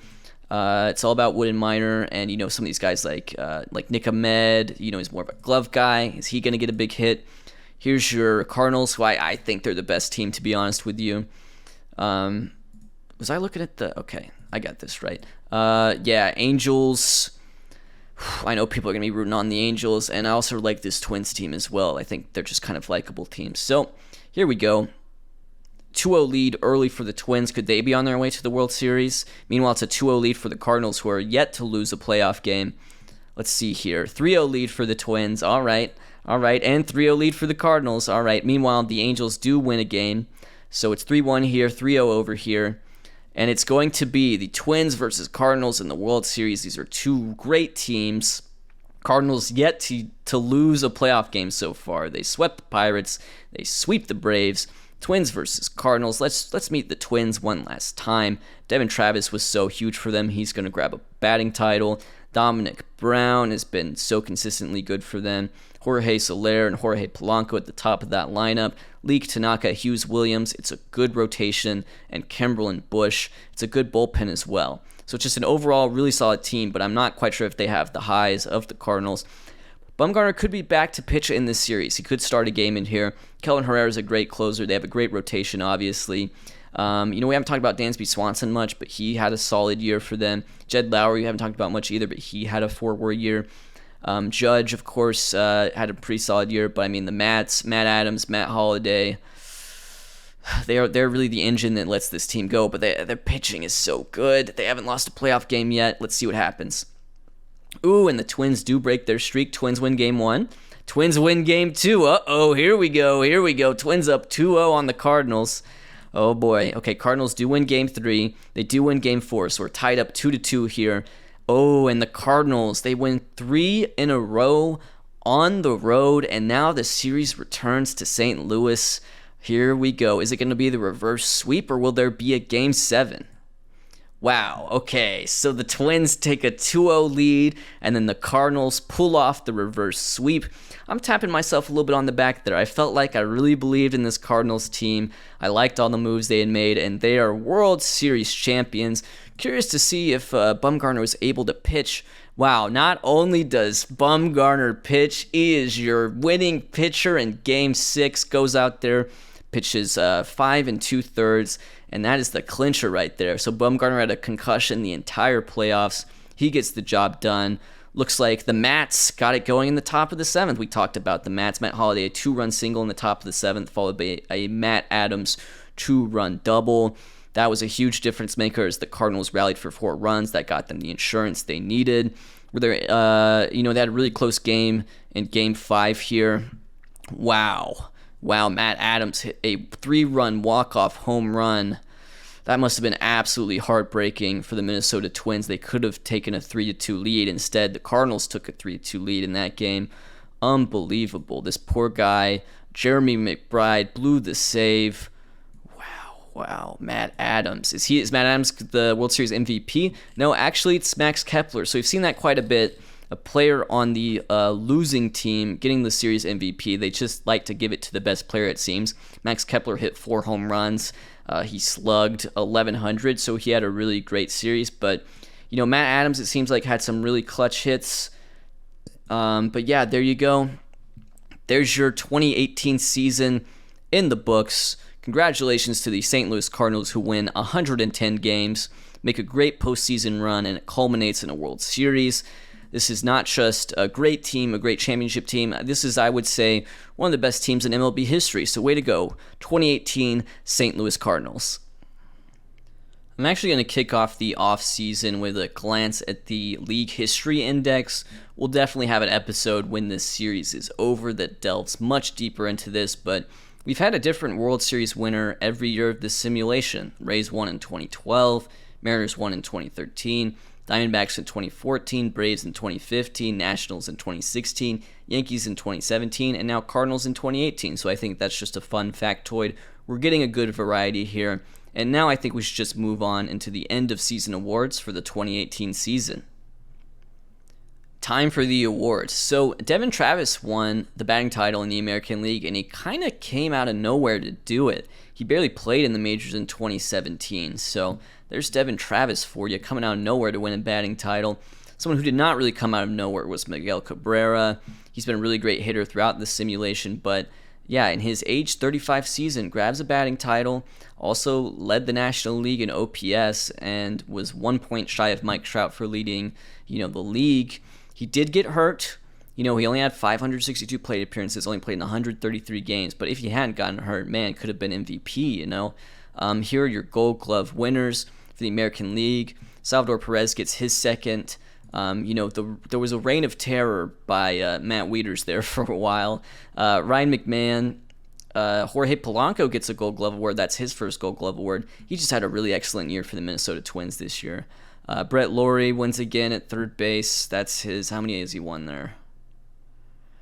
Is that 5? Is that 6? That's 6. That's a lot, Brett Lawrie. Addison Russell's won a lot at shortstop. Starling Marte gets one in left field. That's his first Gold Glove award. Garrett Whitley of the Seattle Mariners has a Gold Glove award. Way to go, Garrett Whitley. A 4.5 WAR season, despite being a below-average hitter. Very impressive. And Jay Bruce always wins this thing in right field. He's now on the Tampa Bay Rays. He's moved on. He played most of this save in Seattle. But yeah, that's 1, 2, 3, 4, 5, 6 in a row for Jay Bruce in right field. Way to go. National League now. Strasburg wins for pitchers. That's cool. Ray Almudo wins for catchers. That's his first Gold Glove. This has been typically dominated by Molina in the National League. So really, really, really good season for JT Realmuto ultimately this year. Moncada wins at first base for the Phillies. That's kind of interesting to see. He also struck out 223 times. That's Yohan Moncada. Nick Ahmed wins at second base. He's won a few. This is his third in a row. Brandon Crawford wins at shortstop. This was his first year with the Braves and also his first Gold Glove award. I'm a little bit surprised by that, but I know there are a couple guys like Brendan Ryan, I think, won quite a few in the National League. And Arenado wins the Gold Glove award at third base. Once again, he's like an average hitter in this save, but also like his defense is utterly insane at third base. I almost wonder why he doesn't play shortstop for them, but, they've had Story, they've had Tulo. Their current shortstop is Zach Cozart. I just think, maybe it's just put Arenado or Story at short and just, he can figure this out. Anyways, 5 WAR season despite being a league average hitter, and also his 6th straight Gold Glove award for the National League third baseman. Justin Upton wins in left field. He's won quite a few. Jason Hayward wins in center field. It's his 4th Gold Glove, including his 3rd in a row. He's just an absolute machine. He's up to 56 career award. He's 29 years old. And Stanton has won a lot of Gold Gloves too. This is his 5th in a row in right field. Also hit 41 home runs this year, 5 WAR season for him. Burke Badenhop is your American League reliever of the year with a 1.39 ERA. Way to go, Burke Badenhop. Sergio Romo, also of the Yankees, received some first place votes. And Chris Paddock of the Los Angeles Angels of Anaheim. Haven't said Chris Paddock's name. 95 innings all out of the bullpen. That alone is really impressive. And Matt Bush of the Twins finished 2nd. Vizcaíno of the Spiders finished 3rd. Cameron Smith, that great young closer for the Pittsburgh Pirates. 2.31 ERA, 30 saves. Great season for him. He's the reliever of the year. Kelvin Herrera, big bounce back for him. He leads the league with 40 saves. Papelbon, also of the Cardinals. He finishes 3rd. Here's the rest of your guys. That's the National League reliever of the year. Gary Sanchez wins another Silver Slugger award. That's his 3rd. He did not have the best season in 2017, but has a career year in 2018 with 43 home runs. Honestly, if it wasn't for a fella named Mike Trout, could have been definitely an MVP consideration. Mookie Betts, good year for him. Not quite as good as his 2017. He did have that injury. His injury was, see if I can find it, herniated disc, suffered in April, but he wins Silver Slugger at 2nd base. Moustakas wins at 3rd base. He's won at 3rd base a lot, honestly. He's just been a monster in this save, hit 52 homers this year. Tulo wins. How many Silver Sluggers does Tulo have? 1, 2, 3, 4, 5, 6, 7, 8 Silver Sluggers for Troy Tulowitzki. Still going strong. He is fragile, injury proneness. He could fall off quickly, but he's had a great career. I would say a Hall of Fame career. Matt Kemp wins in left field in his first year as a Blue Jay. Here's Mike Trout. Another 10 WAR season for him. There was a point where I was lamenting Mike Trout putting up 8 WAR seasons at a time when he was putting up 10 WAR seasons in real life. That's over now. He has just gone absolutely beast mode in this save. Let's see who else. Ben Zobrist gets one in right field. Love Ben Zobrist. And JD Martinez wins designated hitter. Is this Ben Zobrist's first Silver Slugger? Nope. He won one at 2nd base way back in 2012 in the simulation. Here's your National League. DeGrom gets a Silver Slugger. Real Muto gets a Silver Slugger. So he has a Silver Slugger and a Gold Glove. That's pretty impressive. Miguel Cabrera, Silver Slugger at 1st base. Rendon at 2nd base wins a Silver Slugger. He's going to be an MVP candidate, I think, although I don't think he's going to win. Alex Bregman gets a Silver Slugger at 3rd base. He's the lone bright spot in a really bad Padres team. They'll be picking first once again in that first-year player draft. Come on, guys. You can't keep hoarding the prospects. You got to call them up at some point. Got to develop them at some point. Got to win at some point, I think, right? Let's see here. Corey Seager wins at shortstop. He had a great year for the Dodgers. He missed the entirety of 2015, and yet back-to-back really good seasons. So that's great. Bryce Harper grabs himself another Silver Slugger. That's his 2nd. He won in 2013 as well. Good bounce-back year for him because his 2017 was not the best of years. Christian Yelich gets a Silver Slugger in center field. Way to go, Christian Yelich. And Joey Tarasovic at right field. That's his 2nd Silver Slugger. He also won in 2016. He has been a lot of fun to watch. Joey Tarasovic has a career .401 on base percentage now. So he is an OBP king. Your Rookie of the Year is Colton Burns. Talked about him a little bit earlier. He's the unanimous Rookie of the Year in the American League. Trent Clark, better known as Trent Grisham, is your runner-up. He played for the Rays this year. It doesn't look like the strongest class after Colton Burns, so there you go. Here's your Omar Luis, who was split some time between the rotation and bullpen. Brock Stewart, also of the Houston Astros, a reliever. Genis Rodriguez, a reliever. Darius Day, a center fielder. These rookie classes have gotten a bit weaker. I think it may be a byproduct of the draft classes getting weaker, and of course I'm going to have to do some edits to, fix that. Brian Reynolds was one of the top prospects in baseball going into this season, and now he's your Rookie of the Year winner for the Los Angeles Dodgers. Played right field for them, it appears. Let's check that out. Mostly right field for the Dodgers, also a little bit of center and left, but great rookie debut for Brian Reynolds. He's 23. Zach Short of the Giants finishes 2nd. Patrick Wisdom finishes 3rd. None of these guys were really all that good. It was just Brian Reynolds was good. Colton Burns was good. Other rookies not doing so good. So just a heads up there. AL Manager of the Year is Mike Qualls of the Twins. And it is going to be Victor Barrera of the St. Louis Cardinals. He won 110 games. They won the World Series. Can't argue with that. Wow, Brandon Woodruff. Another Cy Young for Brandon Woodruff. That's his second in a row. He was picked third overall by the White Sox in that 2013 first-year player draft. He has filled in so nicely for Chris Sale, who's now in Cincinnati, and that's 2 Cy Young awards in a row for Brandon Woodruff. James Paxton gets 3 first-place votes. He's the ace of that Houston team after being acquired via trade from Seattle a couple off seasons ago. Mike Leake finishes third. He had a great year. Yu Darvish finishes fourth. I feel like we didn't talk about Darvish at all this year, but he had a good year, definitely with a 3.34 ERA, struck out 212 batters. Flaherty finishes fifth. Way to go, Jack Flaherty. We were waiting for a season like this. King Felix finishes sixth. King Felix had a nice year. Not a lot of innings per start, I should say. Like, he doesn't quite have the volume, and he only started 26 games because of injury, but a good year, and good to see him get some down-ballot Cy Young votes. Phil Hughes and Aaron Nola. In the National League, your Cy Young Award winner is going to be Carlos Martinez of the St. Louis Cardinals. Carlos Martinez, I wasn't sure if it was going to be him. 2.45 ERA, 190 innings pitched, 213 strikeouts, 5.7 FWAR. He is your Cy Young Award winner. However, honestly, if it were me, I might have considered David Price for my first place vote instead. David Price, of course, was the 2014 AL Cy Young Award winner with the Tampa Bay Rays, but he had a really good year this year for the Cubs, 2.61 ERA and a 160 ERA plus. Just a heads up, Martinez had 166, and Price threw, 37 more innings. I don't know. I would have given it to David Price, but Carlos Martinez, he was on a first place team. Chris Sale had the best ERA. He finishes third.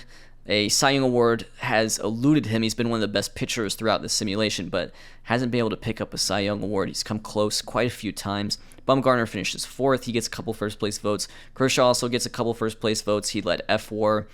And then Mike Minor finishes, I guess this is like sixth. Yep, he finishes sixth, the ace for the Atlanta Braves. Now it's time for your MVP awards. Mike Trout, unanimous. How many in a row is that for Mike Trout? 1, 2, 3, 4, 5 MVP awards in a row for Mike Trout. 5 in a row, 46 homers, 36 stolen bases, 9.9 WAR, 180 OPS plus. Here are his career stats. He is 27 years old. He has 267 career home runs. He has 276 career stolen bases. He has a career 978 OPS, 168 OPS plus, and 63 WAR. One big thing for Mike Trout, just in general throughout his career in this, is that the defensive metrics have actually liked him more than they have in general, I think, in real life in his career.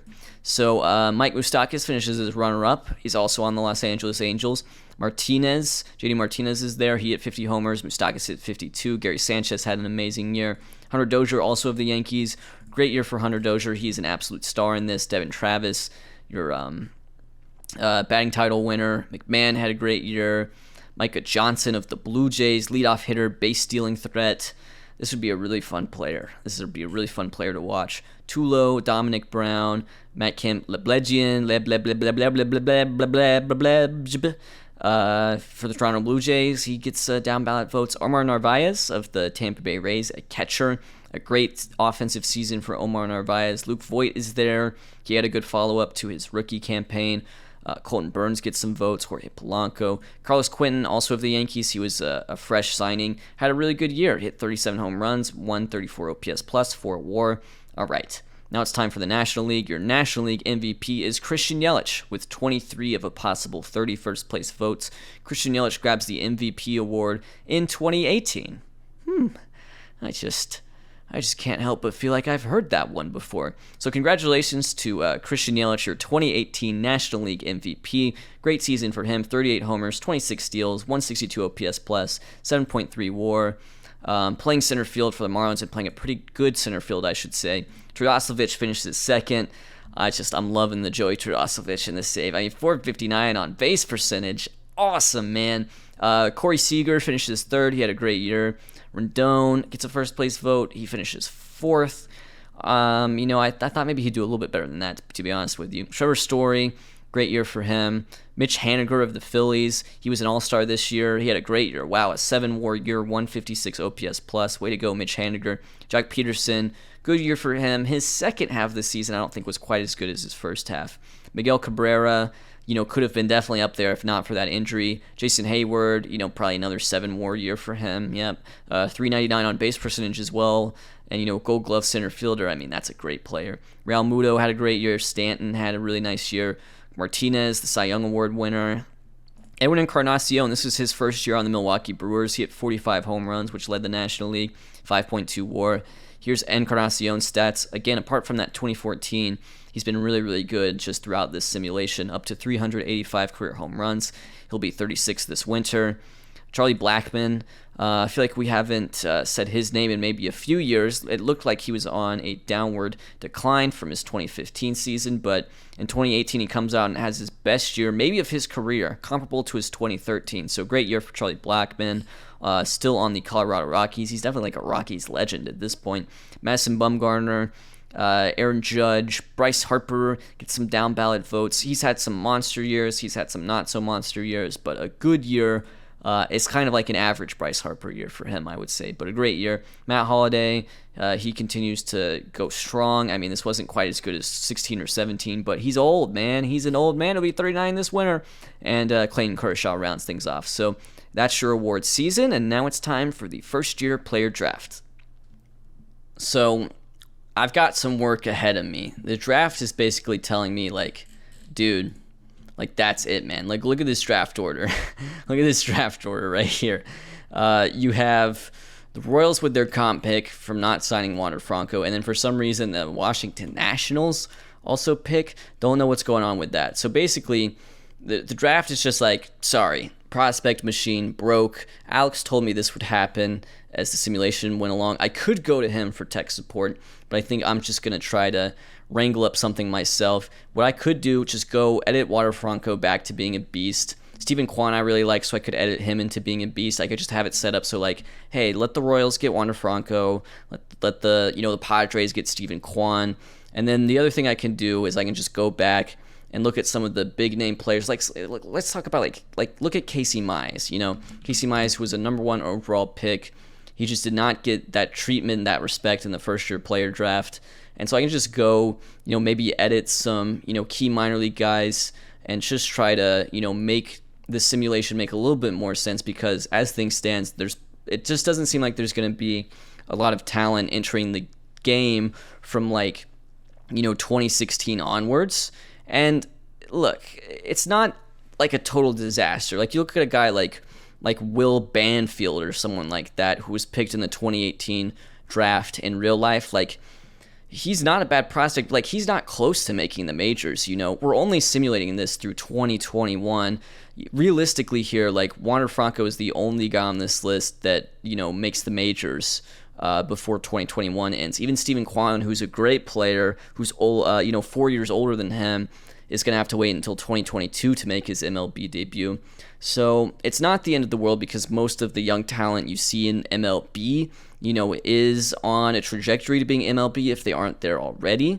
But yeah, that's just a heads up. I have to make some moves. I'll show you guys some moves I made just to, boost up the young talent in the minor leagues, because we're seeing, that have an effect on the major leagues where, maybe there's only like 1 or 2 good rookies per year. And I just want to make sure that doesn't happen as we close out the save. Okay, so I made some edits to some young players, mostly in the minor leagues, some of them in the major leagues. I just want to say up front, for the most part, I kept it real subtle, really, really conservative, did not make huge upgrades. Tatis, Acuna, and Soto especially, just moved them up a little bit. Not a lot, just a little bit, just to make sure, hey, you're going to have a decent amount of young talent still in this league, I was a little more aggressive with the likes of like Guerrero Jr. I did not turn Vladimir Guerrero Jr. into a future superstar, all right? I did not turn him into a future MVP, not turn him into a future guy who's going to have like 170 OPS plus in a season. All I did was make him a big leaguer. That's all I did, is I made him someone who could make the big leagues. Before that, he just simply wasn't. Here's a list of players that I edited. Same with like, a Rosarena. Did not turn him into I kept it conservative. I kept it cool. You may disagree with this, but for me, it's important just for the health of the league to make sure we have a decent amount of young talent. And if I can use my powers in commissioner mode just to influence that a little bit, I think it'll be a big help. The other thing I could do is adjust the player aging speed and developing speed, but considering I've played on those settings for this whole simulation, I just don't feel like touching those.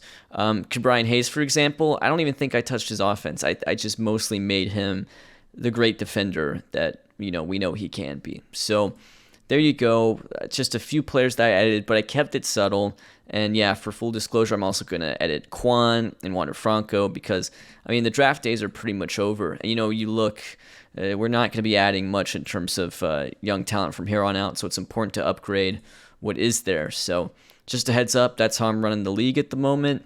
The draft is kind of run out of players to send me. Maybe it'll send me a better draft class in 2019. I don't know for sure. I haven't seen, for example, Julio Rodriguez show up, so I'm keeping an eye out for him. But keep in mind, even if Julio Rodriguez comes around, this is a simulation of the last 10 years.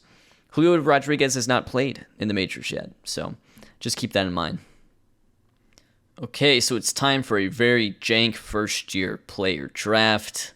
Sorry, Alex, I know if you're watching this, you might be pulling your hair out, but basically, it's just a contest. The Kansas City Royals win the contest. They get Wander Franco, who they drafted last year, and hopefully Wander Franco can make the majors before the simulation's up. He's only 17, but he did make the majors in 2021 in real life, so there is a chance for him. But yeah, I think that's just the main thing I need to reiterate now is the young talent, it's already part of the league, so it's these guys that get drafted, yeah, they'll be in the minors, but man, this is a sim of the major leagues.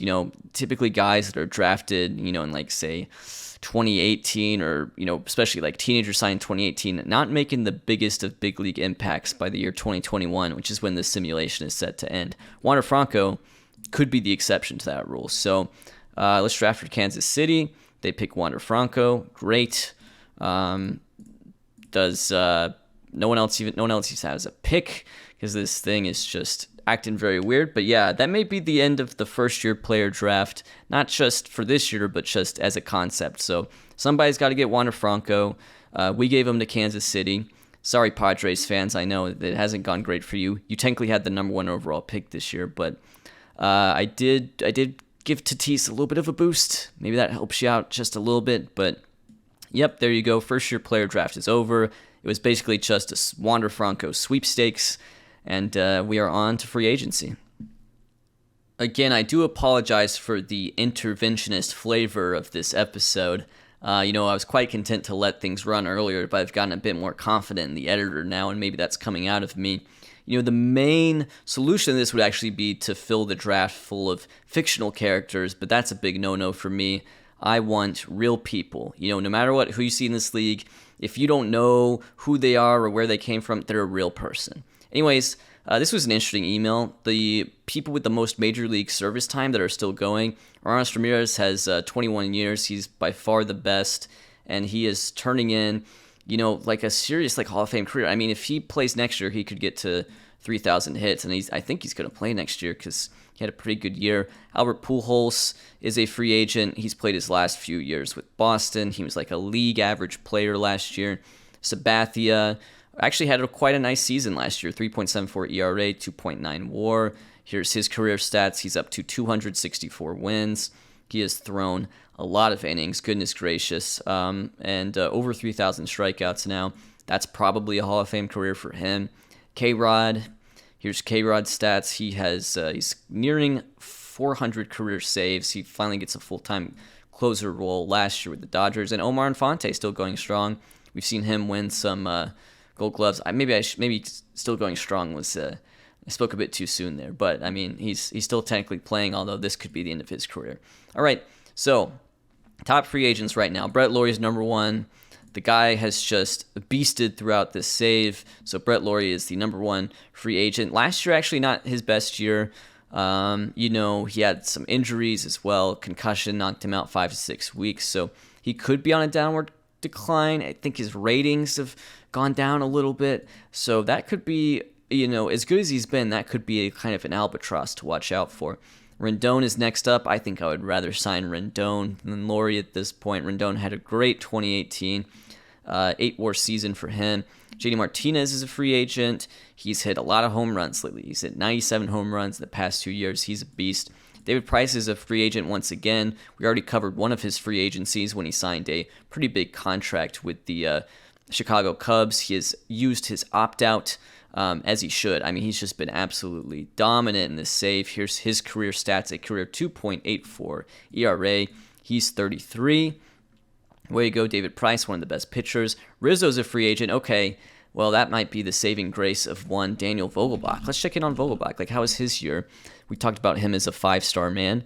Yep, I mean, it was 255 plate appearances. Did not statistically put up the best numbers, and he's angry because, he's not getting the role he should get. But if Rizzo leaves, if he doesn't re-sign with the Cubs, freedom for Daniel Vogelbach to play first base for the Chicago Cubs. Stan's a free agent. That's really big. He's been a very good player throughout the save. He's over 300 career home runs. He's just 29. We haven't seen... I was going to say we haven't seen the high highs, but we guess we haven't seen the high highs in a while because 2012, 2013, 2014, he was brilliant. That was just a while ago in terms of the simulation. Jesse Winker's a free agent at the young age of 25. He's been playing the majors since he was 18. That's one quirk of this save. I know I've talked about the young talent, but some of these guys are reaching the majors really early. So Jesse Winker's a free agent at age 25, coming off a 4.5 win season.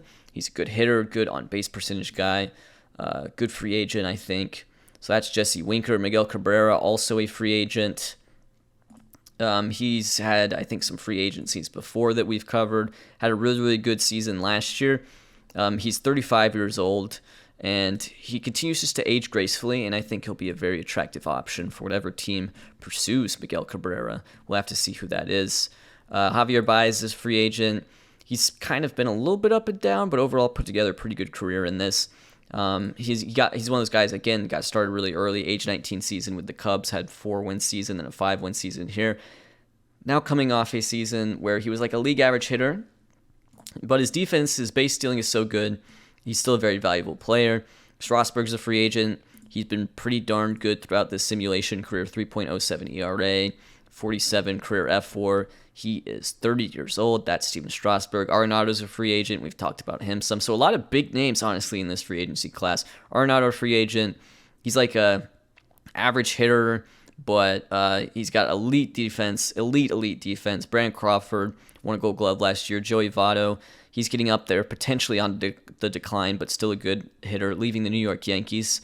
Dominic Brown has been really, really good past 3 years. He could really get paid. He's younger than some of these guys, like Votto and Cabrera. He could be an interesting option. Chris Taylor's a free agent. Chris Archer's a free agent. Ryan Braun's a free agent. Mike Chisenhall. It's starting to get a little bit less interesting, but those are the top free agents. I think a lot of big names in this class, and we'll just have to see who signs them. Hall of Fame voting results are in, and a couple of Yankees make it. Alex Rodriguez actually reached the ballot early because his final season in this simulation was in 2013. He had a decent 2012, but 2013 wasn't so good. Called it quits, and because, they don't care about the PED stuff or the character clause or whatever, he's a first ballot Hall of Famer because obviously his statistics are insane. Mariano Rivera, also a first ballot Hall of Famer, so he joins A-Rod. Mariano Rivera actually finished his career with the Arizona Diamondbacks. He pitched 12 innings for them, but had a .75 ERA, so at least he went out on a high note. Guerrero's still there, Helton's still there, Pudge Rodriguez. Ichiro is on the ballot now. He retired after the 2013 season, so he did not make it very far at all. The reason for this is that, his 2012 ratings were determined a lot by his 2011 stats. In 2011, in real life, Ichiro had like a really down year. I think if you had ran the simulation from, say, 2009 onwards, yes, we could have seen, a lot more from Ichiro's career. He still has 2,500 hits in this, but I don't know if he'll be a Hall of Famer. Billy Wagner, Bobby Abreu, Scott Rowland on the ballot, Larry Walker's on the ballot. I mean, you can see these guys. Barry Larkin's been on this thing forever. Who fell off? Alfonso Soriano, Vizquel, Chris Carpenter, Kevin Millwood, Freddie Garcia, Ben Sheets, Torrey Hunter. They fell off the ballot. The guys that are close to falling off, Juan Pierre, Joe Nathan, Maglio Ordonez. Juan Pierre had a good year during the simulation, I think. Yeah, 2012, he hit 326. And he stole 47 bases. But now he's on the Hall of Fame ballot. So we're really starting to see the first class of players that have played in this simulation and are now on the Hall of Fame ballot. So there you go. There's your Hall of Fame. Let's check in with these free agents because some of them have signed. I also noticed that Gallo's a free agent. Gallo had a really down year. I know he hit 37 home runs, but he did have a down year, 95 OPS plus. Again, he's a free agent at age 25, so he's like one of those young guys. He was playing the majors at age 18. 258 home runs. He's 25 years old, so there is a chance, that he would chase down the home run title if you gave him the chance, but 25 avoid Ks, that makes you very inconsistent. He's a tightrope player. That's what I'm saying. Like that Chris Davis, he's a tightrope player. David Wright had kind of a down year in 2018. He's 36 now. But I think he's put together a Hall of Fame career. If it's any, if it makes the Mets fans feel better, he's closing in on 2,500 hits. He has 333 homers, career 140 OPS plus with his defense at third base. That's equal to 81 F4. Yeah, pretty much anyone. Yeah, basically everyone with 80 WAR, gets into the Hall of Fame unless they, did something awful. And so, we look at the free agents that have signed. Stanton signs a 5-year deal with the Baltimore Orioles. That's really intriguing. They have, they're 76 and 86 last year, but they do have potential. And I do like the add of Stanton. I feel like that's going to work out really well for them. He's going to be teammates with Rafael Devers, who is definitely a star for them this year. Steven Strasburg joins the Philadelphia Phillies. Phillies went 82 and 80 last year. They'd had some down years, so it was good to see them get back above 500. Vance Worley is still there. Vance Worley's been on the Phillies for a while now. Let's see here. Who else do they have? They have Hanley. They have Mitch Haniger, of course, had a huge year. Laureano had a big year. They have talent in Philadelphia. I don't know if Strasburg gets them over the hump necessarily. It's a really competitive division. Winker's going back to the Reds on an 8-year deal worth $178 million. And of course, the Yankees had to sign someone, so they signed JD Martinez to a 6-year deal worth $176 million.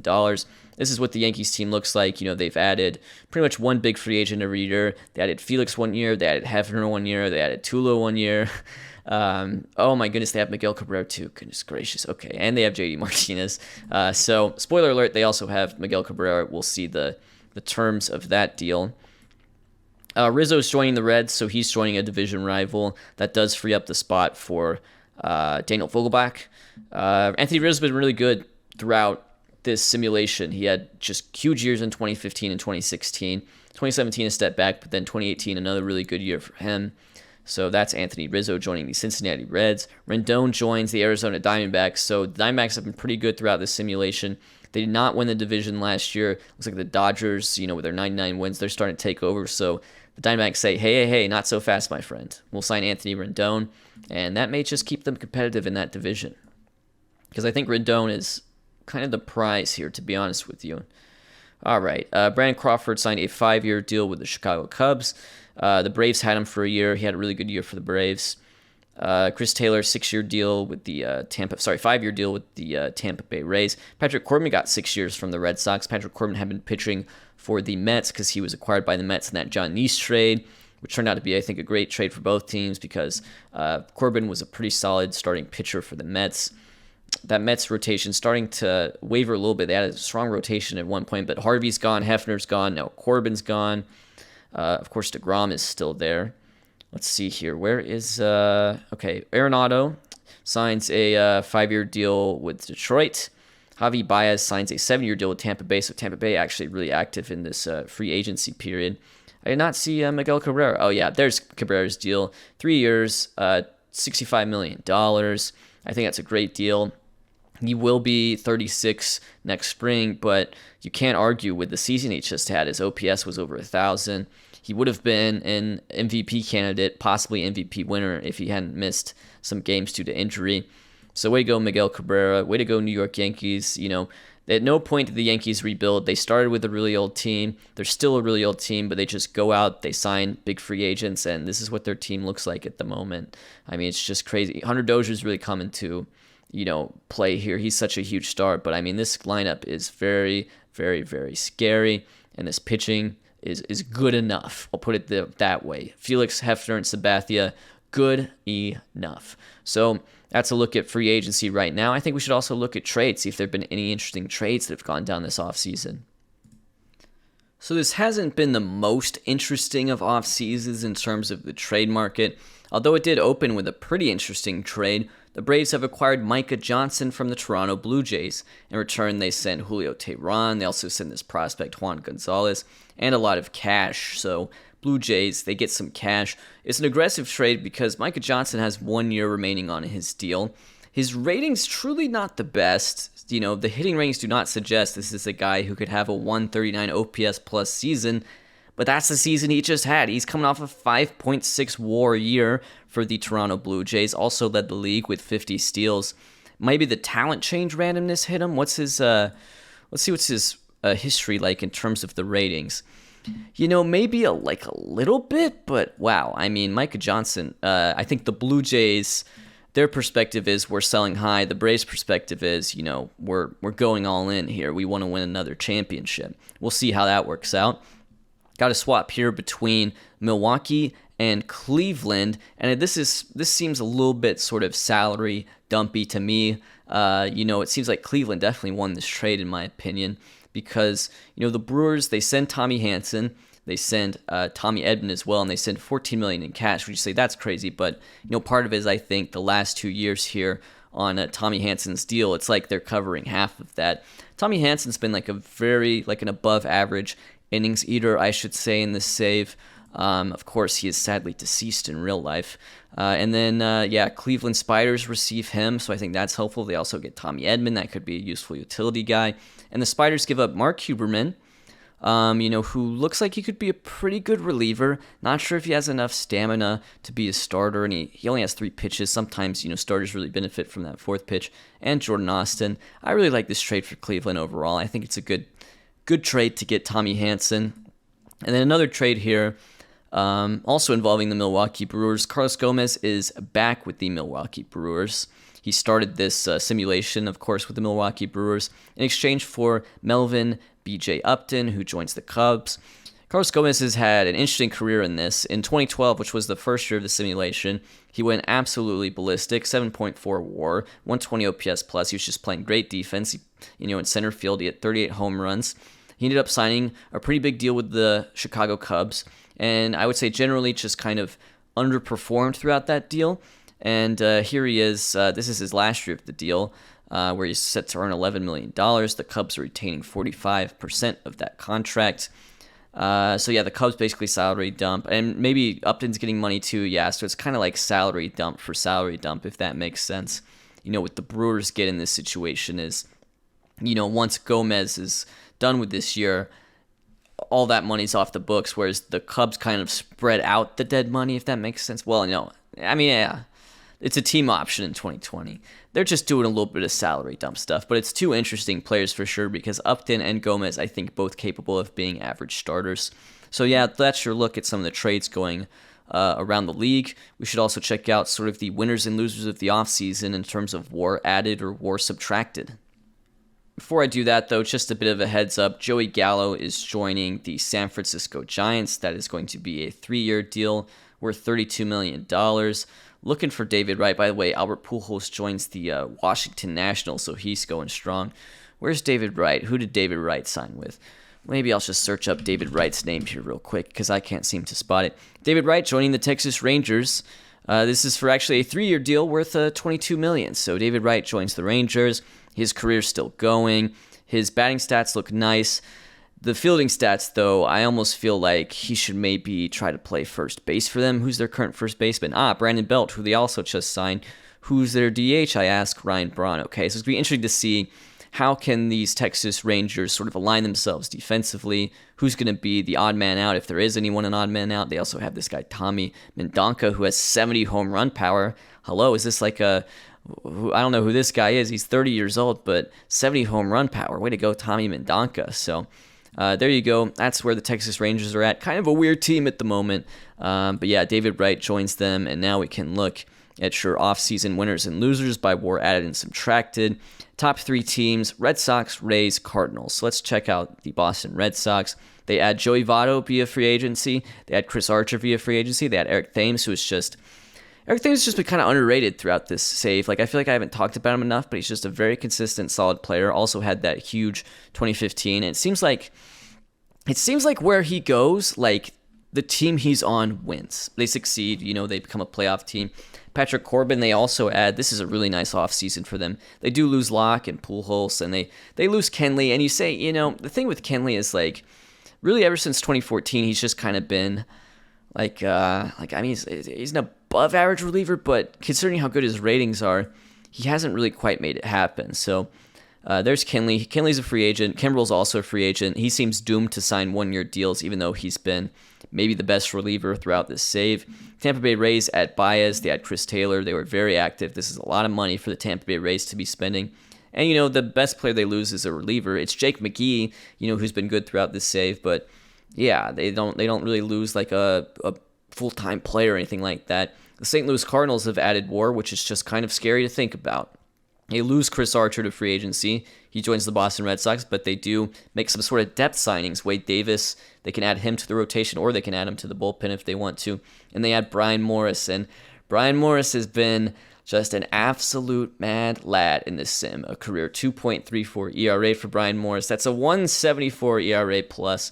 He was your reliever of the year in the American League in 2014 and 2016. We have followed his career with such great interest, and now he joins the defending champion St. Louis Cardinals. I should also mention the White Sox because they've added 4.7 WAR. So let's look at the White Sox real quick. They have added David Price via free agency. They also added Junichi Suzawa, who had 27 saves last year, and they didn't lose much. So way to go, Chicago White Sox. The losers, Oakland A's, Colorado Rockies, Washington Nationals. So let's look at the Oakland A's. Tough offseason for them, it would appear. They do add Noah Syndergaard via the Rule 5 draft. We haven't mentioned Syndergaard at all. I really thought, he would develop into a really nice pitcher for the Toronto Blue Jays at some point. It didn't happen. I would actually be curious about his injury history. Looks like he suffered a torn UCL in 2015. But before that even, it just didn't seem like he was quite on a path. He did pitch quite a bit in the majors for Toronto. He had 1 year here. It was 22 innings pitched with a 1.23 ERA. And then he had another year here in 2017, also coming out of the bullpen, 3.43 ERA. Interesting. But yeah, that's the only acquisition for Oakland. Let's see who they lost. If I can remember how alphabetical order goes. Goodness gracious. It's mostly just sort of like depth pieces, I guess. Like they didn't lose like a star or anything, but they lose just a lot of like guys who were like decent, close to league average stars for them, it looks like. That's really interesting. Colorado Rockies, they lost guys. They haven't added anyone. They lose Arenado. They lose Zach Cozart, so I'm a little surprised. Had a 3-WAR season for them anyways. They lost Dexter Fowler as well. And it's the Washington Nationals looking like the biggest losers of this offseason so far, even though they added Pujols. They lose Anthony Rendon, they lose Steven Strasburg, and they also lose Aaron Hicks, although they could sign Hicks back, but still losing Strasburg to the Phillies and Rendon to the Arizona Diamondbacks. It's a tough offseason for them. It's a really tough offseason for those Washington Nationals. So I think that wraps up this episode, guys. Oh, wait, crap. I forgot. We do 2 seasons. Yeah, this is still going. Don't close the video. Don't close the video. What am I doing? Opening day 2019. I do want to shout out the Tampa Bay Rays here because they finished above 500 last year. They do add Javi Baez. We covered that already, but in the last month, they've added Paul Goldschmidt on a 1-year deal, which is a pretty cheap deal. He's only getting paid $3 million, despite the fact he still appears to be like an average or above average first baseman in this league. He has not been as good in this simulation as he has been in real life up to this point, but he's still a solid player.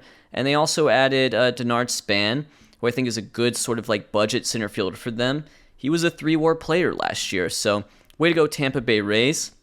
What I want to do now, given that it's opening day, is just check in on who are the top players in the league going into 2019. All right, so we are looking at the 4-star or higher guys.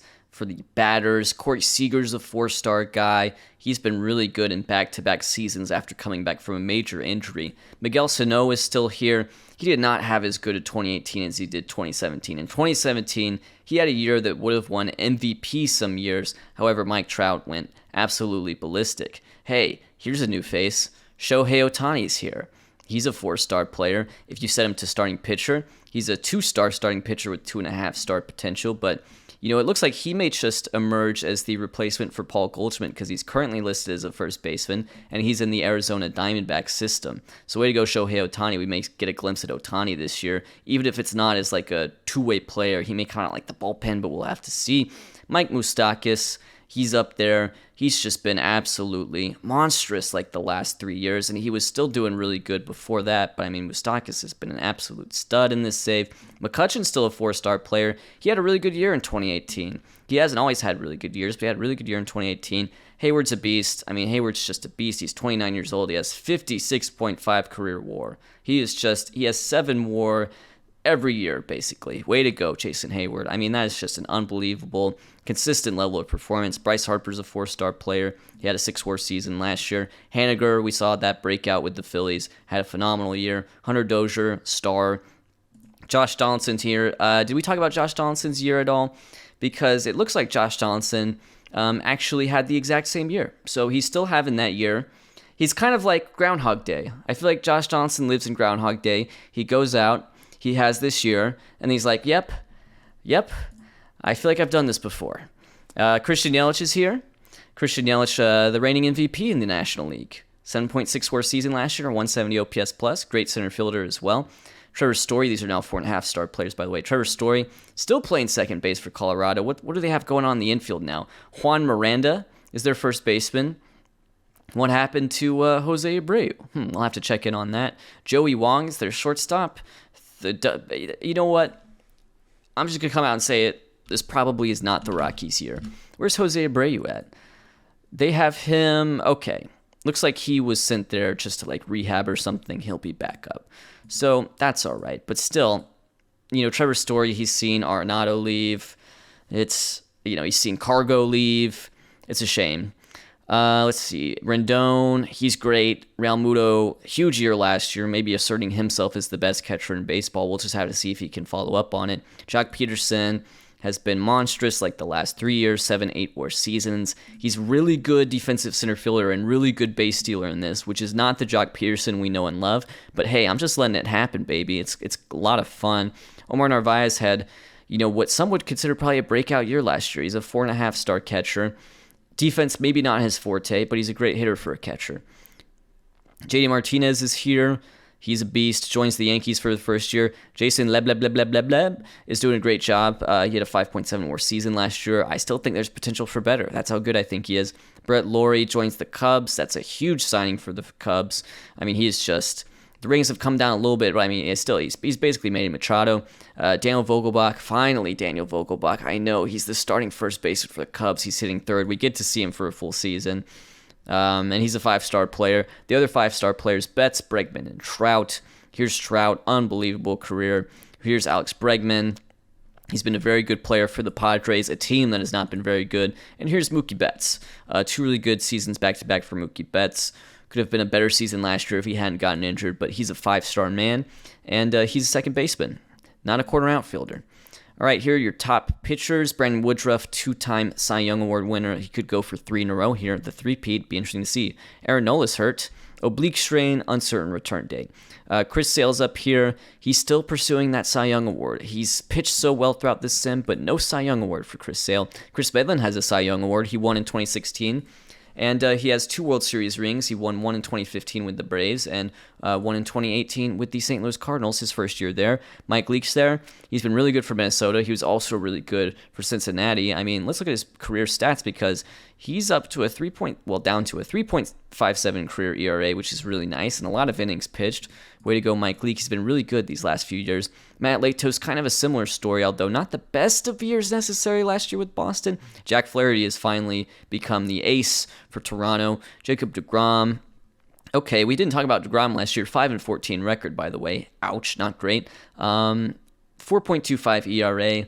He's been inconsistent. I'll put it that way. He's had some good years. He's had some bad years. He appears to be alternating between those. So, interesting, Jacob deGrom, not the best pitcher on the planet. I should put it that way. Madison Bumgarner, he's really good. He is really good.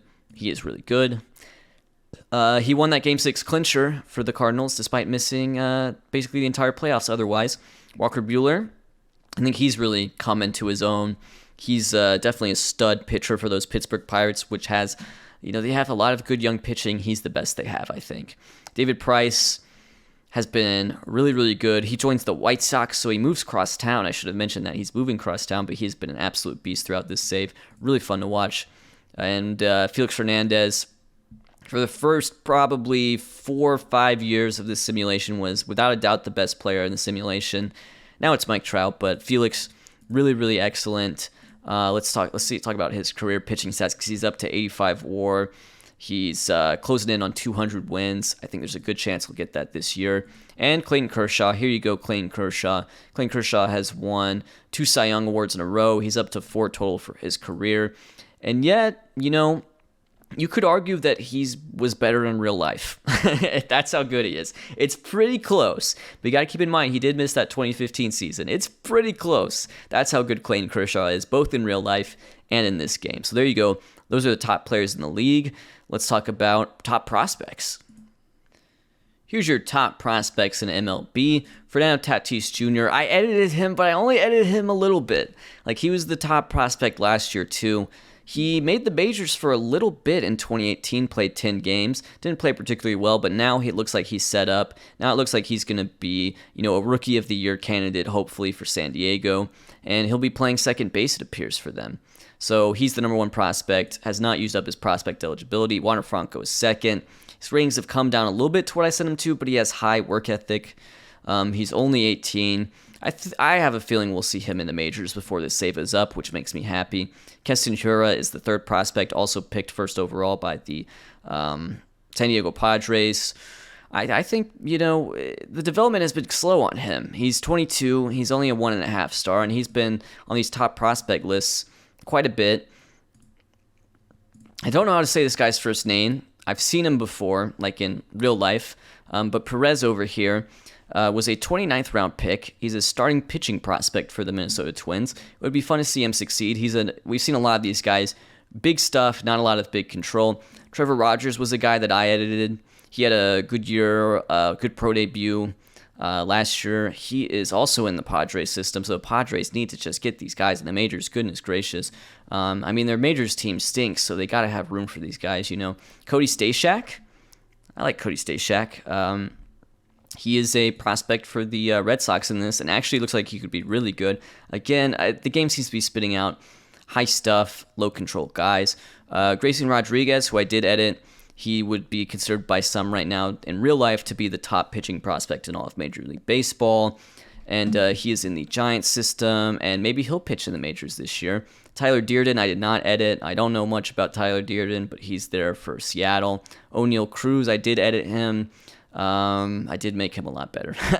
And then Tarek Skubal, who I did also give the editing treatment pre-draft in 2017. Wow, okay, but the talent change randomness has hit him big time, because there's no way I gave him anywhere close to 80 stuff when I did that. I might have had him 65, but I didn't have him 80. I see Juan Soto, I see Pete Alonso, I see Vladdy Jr. We're still scoring through the rest of the top 500. Stephen Kwan ended up with the Blue Jays. I guess he signed a contract with them. I don't really know how that worked. Brian Hayes is there. Jonathan India is there. Let's see, Chas McCormick, Nick Madrigal, Joey Bart. And your 100th best prospect in baseball is a fellow by the name of Lincoln Hensman. Looks like he could be just kind of an innings eater, back the rotation type of guy. We're really concerned with this. We want to make sure, there's a decent influx of young talent coming into the league. One way that would definitely help is if Fernando Tatis Jr. just had a monster rookie year. That would make me really happy, and so I'm rooting for it. Here's a look at the preseason predictions. The Yankees are projected to win the AL East. They have a very, very good team this year. They continue to add via free agency. This year they add JD Martinez and Miguel Cabrera to the middle of their lineup, which is just crazy, crazy stacked lineup. Carlos Quentin was so good for them last year. Hunter Dozier's a stud for them. Tulo is still here. Zobrist is still here. Really good team. If there's a question mark, it's the back end of this rotation. I like Sabathia.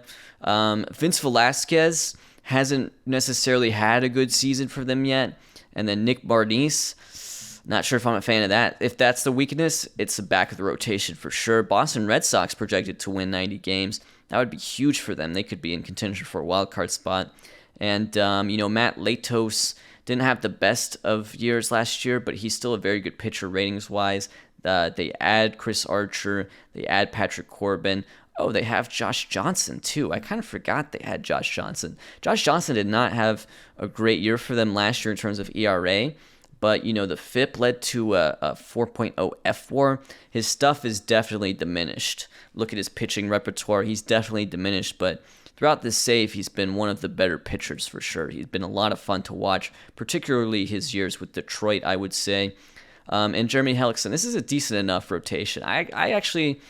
I'm warming up to this Red Sox team. I don't know if they're going to win the division, but I'm warming up to them. They add Joey Votto. They have Mookie Betts.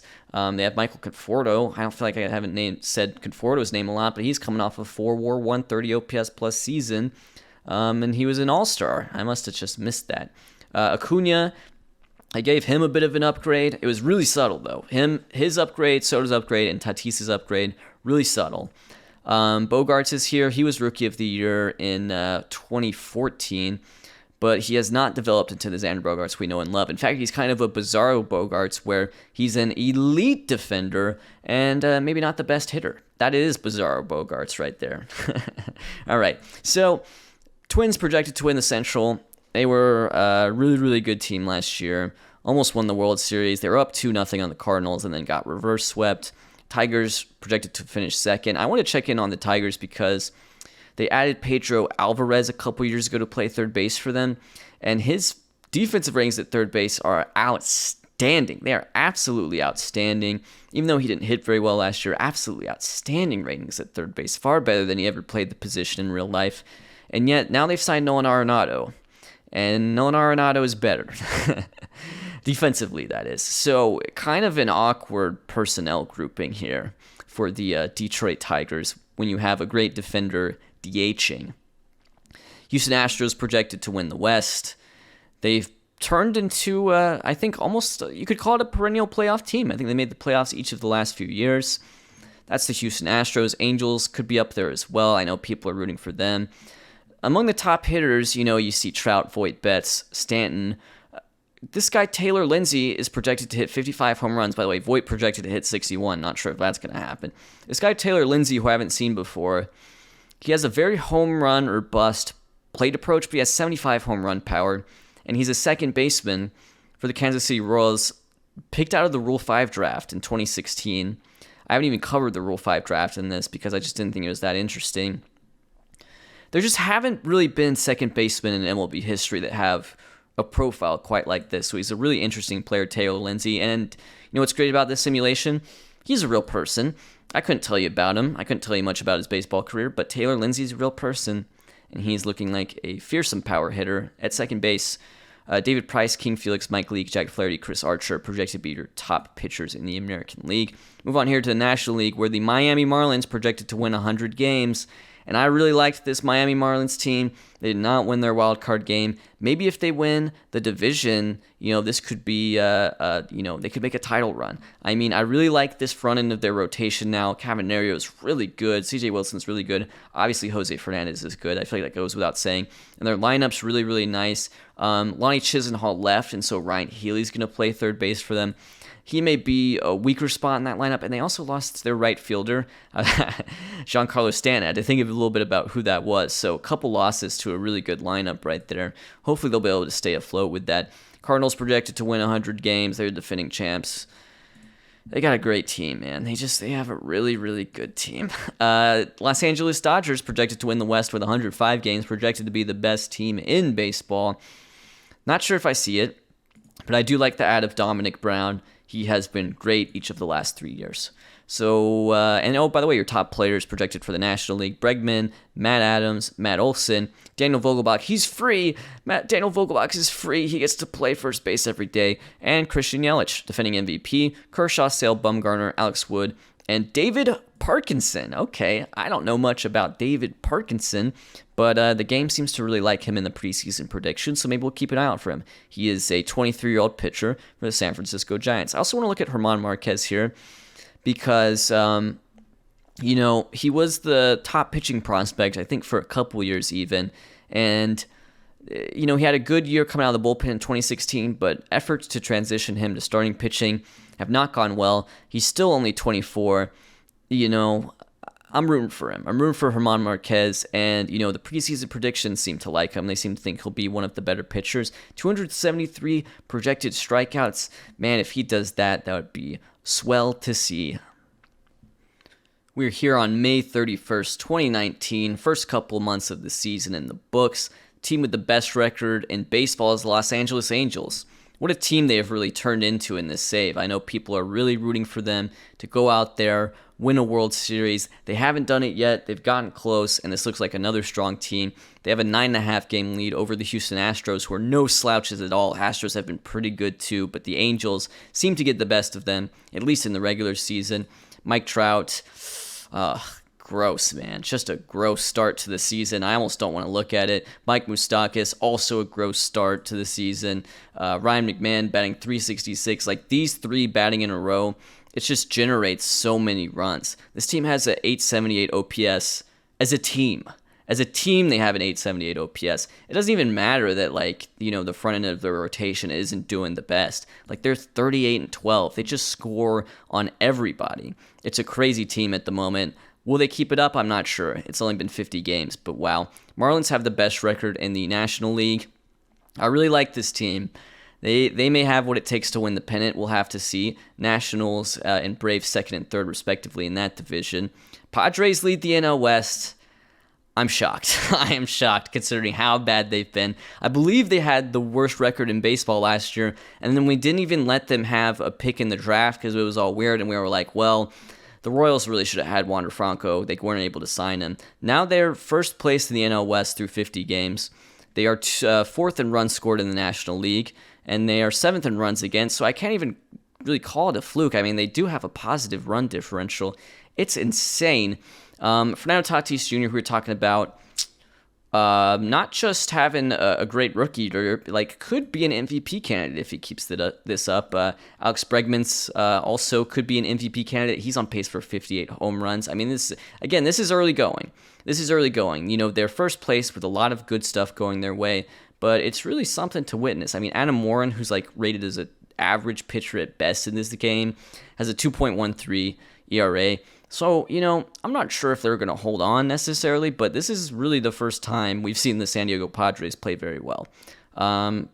Pittsburgh Pirates lead the NL Central, guys. You'll be surprised to see the Cardinals at 19-27. I'm surprised. They were such a good team last year. They won 110 games last year, and they won the World Series. And they've returned, for the most part, the core of that team. And they're 19-27 to start the year. It's very weird to see, but the Pirates lead the Central, 25-23. Might not be a lot of games to win the Central. I do love this Pirates team. I do love the young pitching. Walker Buehler, Taillon, Christian Castillo, Marco Gonzalez. They're all so young. They're all so good. This guy's been pretty good for them, too. Cameron Smith is the only one who seems to have faltered this season, but I mean, good young pitching. David Burkhalter, their closer, 1.80 ERA. I like that they have an identity. I like that they have a very obvious thing that they're good at. Minnesota Twins 28-18. Tigers also 28-20, so they're only one game back. Here's a look at the Twins. We should take a look at the Tigers too.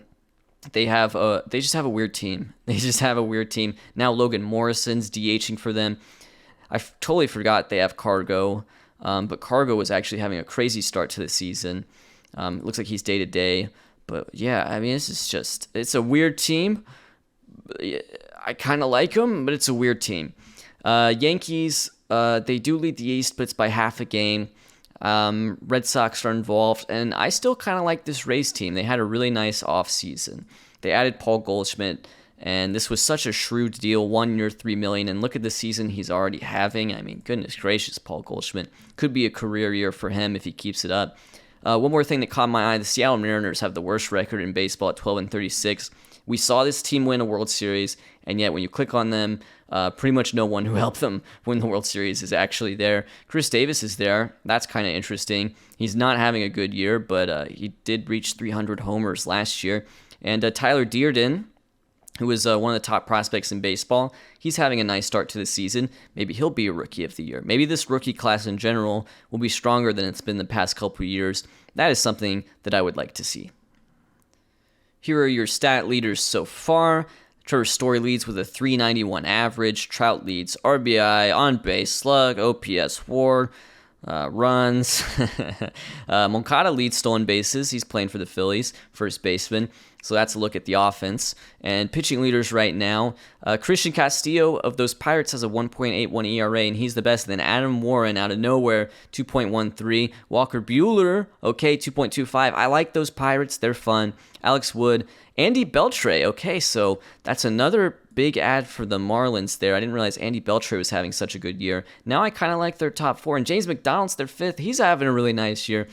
I have a good feeling about this Marlins team. And then Jeff Locke of the Cubs. This is a weird list. I know it's very early in the season, but you don't see the usual suspects here. You do see some of the usual suspects here, like Clayton Kershaw leading WAR. That's F4, by the way. But yeah, Chris Sale leads strikeouts with 86. These are the usual suspects we're used to seeing around here. But, it's early days. Most teams have only played about 50 games, so we'll just have to fast forward to the All-Star break to really see what's going on. All-Star break is here. I know people are probably curious about Ohtani. He is finally up in the majors with the Arizona Diamondbacks. He is being used as a two-way player. He does actually have a game started, so most of his, he has 2 relief appearances, but he did start a game as a pitcher as well. His pitching ratings, honestly, aren't the most confidence-inspiring. I think I would leave him as a reliever, but the batting ratings are quite nice, so I'd love to see him get that bat going. Again, it's very early days for him. Here's a quick sort of injury update. There's a couple worth mentioning. The biggest one is David Price. It's very unfortunate.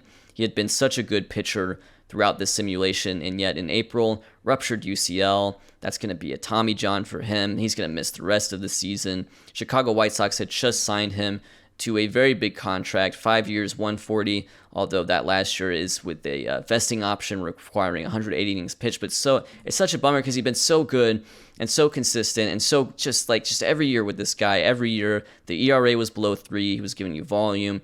He didn't really miss starts. Only in 2012 in this simulation did he really miss a significant portion of the season. And it's just a real bummer to see. Poor David Price, man, and poor Chicago White Sox who just paid him. Jose Fernandez is injured. It's acute elbow soreness. It's an 8-week injury.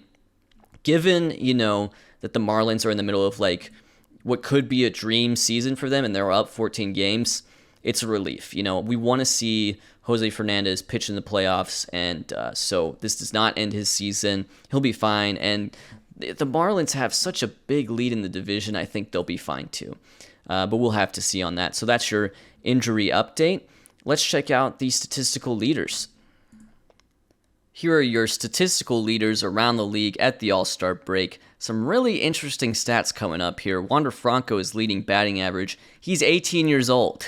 He is 18 years old, and granted, I added him up. I did it. I'll admit it. He's here in the majors in 2019 instead of 2021, but my goodness, Wander Franco, it's just fun to see. It's a video game, people. It's not like the Kansas City Royals have been particularly good lately, so just let them live. Let them have a little Wander Franco as a treat. Jose Abreu, who I was so concerned about preseason, he's second. Trevor Story's third. This is the first time we've looked at this screen in a while where Trout was not leading, on base or really slugging. Alex Bregman has him beat by a little bit in both categories, and Alex Bregman may be on his way to an NL MVP for those San Diego Padres. He's on pace for an 11 WAR season. His OPS plus is 202. Trout, although he leads the league in WAR, he slowed down a little bit. He was on such a crazy pace those first 2 months of the season. It feels crazy to say, but from May to July 16th, end of May to July 16th, actually hasn't been the best stretch for him. But he does lead RBI, he does lead WAR. Yelich and Moustakas are third and fourth, respectively, in WAR around the league. Nicky Lopez is the leader in stolen bases. Hello, Nicky Lopez. He plays for the Oakland Athletics. So there you go, Oakland. There you go, Nicky Lopez. And Matt Adams is tied with Trout for a lead in homers. Matt Adams hits a lot of home runs. Goodness gracious, that's a lot of home runs, Matt Adams. Way to go, man. Pitching leaders at the moment. Clayton Kershaw leads the ERA, so he's back to being a familiar face, I should say. We saw some unfamiliar faces in these ERA leaderboards last time we looked. he's definitely a familiar face, and he could be on his way to another Cy Young award because his ERA is below 2. He's on pace for 230 innings pitched. He's on pace for 300 strikeouts, and we've been on 300 strikeout watch for a while now. I don't think we've seen it yet. This may be the best chance we get. So come on, Clayton Kershaw, strike out 300 people. Alex Wood, second in ERA. He's that ace for the Atlanta Braves. Christian Castillo, the great young pitcher, alongside the other great young pitcher for the Pirates, Walker Buehler. Andy Beltre still going strong, 2.70, and Gio Gonzalez, who has been just very good throughout this save. 2015, 2016, he had some down years, but he's coming back. He's pitching up a storm for those Washington Nationals. He's been a Washington National, I think, this entire time. Let's see here. Steve Cishek leads saves. He's the Detroit Tigers closer. He has 24 saves at the All-Star break and a 3.22 ERA. So now that we are at the All-Star break, let's check in with those All-Star rosters. So here's your All-Star Game rosters. I must apologize because this section of the video has been kind of weird. Like, I've done everything outside the usual order. Usually I start with the standings. Now I'm going to be ending with the standings before we move on to the trade deadline. So I apologize for that. I should just give quick preface here. It's 2019. The year is 2019. If you remember 2019 in Major League Baseball, the offense was absolutely ballistic. There were so many home runs. There were so many runs scored. It was just of all the juiced ball years, it was truly the juiciest, and that is being reflected here in the game. This offensive environment has the same properties of real-life Major League Baseball in 2019.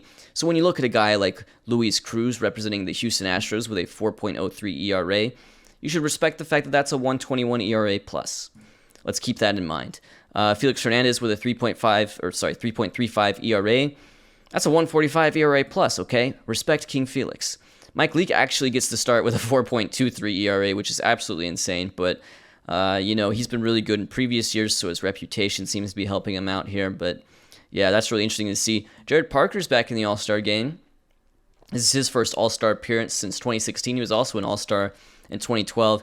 He's had a pretty interesting career, but you know what? He's having a very strong year this year, 3.26 ERA. Josh Johnson is again back in the All-Star game. This is his first All-Star in a while. Yeah, he was an All-Star in 2016. That was the last time he made the game, but he's been one of the best pitchers throughout the simulation, and he's closed in on 60 F4, which would put him potentially into consideration for the Hall of Fame. He's going to need to add more counting stats, I think, but Woodruff's in the All-Star game.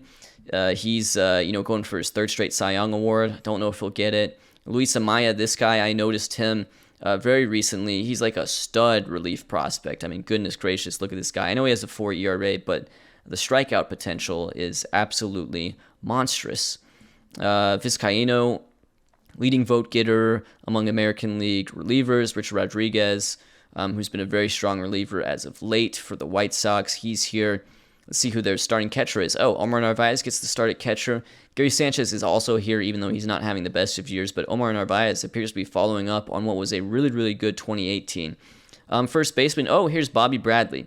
First time I've said Bobby Bradley's name. He is playing for the Cleveland Spiders, and he was drafted by them in the second round of the first-year player draft. So he ends up with his natural team, I should say, and he's on pace for 42 homers this year, and he is a 2019 All-Star.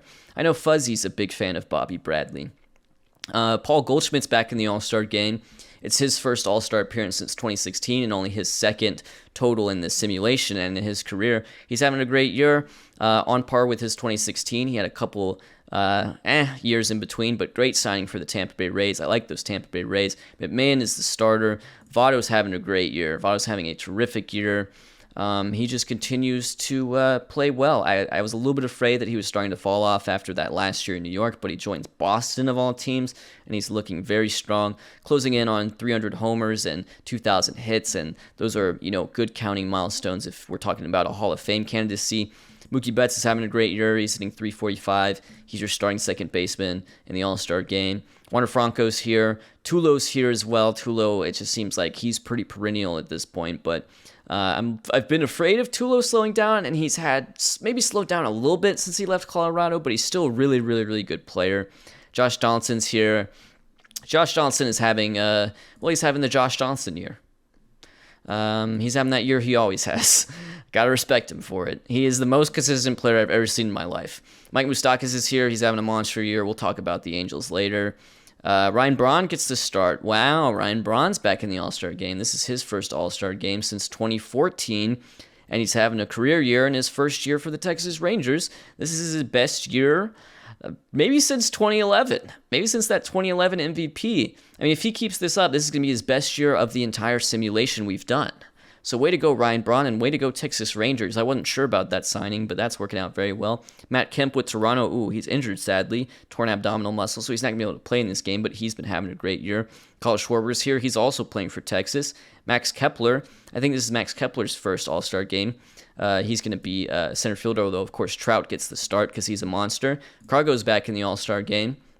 This is Cargo's first All-Star game since, 2017. He missed it in 2018.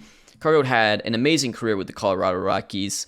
2017, his contract year, a little bit lower than his standard. And then 2018 with Detroit, not good. Now 2019, back in the All-Star game, OPS over 1,000. Life is good for Cargo. And Eddie Rosario is a Minnesota Twin. This is his first All-Star game. His ratings do not inspire much confidence that he'll keep this up, but he is an All-Star. So good for Eddie Rosario. Moving over here to the National League, Trevor Bauer's an All-Star. I feel like we haven't talked about him too much lately, but he's actually turned into a really nice pitcher. He has a career 3.48 ERA, 116 ERA plus. There have been definitely pitchers that have done better than him, but his strikeout upside has been fun to keep track of. Andy Beltre's in the All-Star game, that great young pitcher from Miami. I'm surprised he's the only Miami pitcher in the All-Star game, to be honest with you. Christian Castillo is here. I'm surprised Walker Buehler's not here. Gio Gonzalez is here. Clayton Kershaw is going to start the game. Chris Sale pitching for the Reds. This is his third year with the Reds, I believe. And Alex Wood, the ace for the Atlanta Braves. Christian Friedrich, a reliever for Miami, makes the All-Star game. Ooh, Kelvin Herrera having a very good year. 1.89 ERA, career 2.82 ERA. He's been one of the best relievers throughout this entire simulation. Way to go, Kelvin Herrera. Closer for the St. Louis Cardinals. Justin Masterson is in as a reliever. That's kind of interesting. He's majority of his appearances have been relief appearances.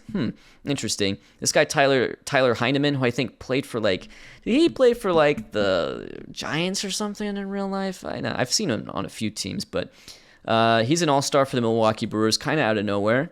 Good for him. Buster Posey's here. JT Realmuto's here. He gets the start. Those are not surprising. Abreu, all-star. Matt Adams, all-star. Pujols is an all-star for the Washington Nationals at the age of 39. Look at the season Pujols is having. 950 OPS. Way to go, Albert Pujols. He just keeps going along. I think the aging curve has been very generous with the settings. Thank you to Alex for setting that up, although that's the settings I normally play on this game anyways.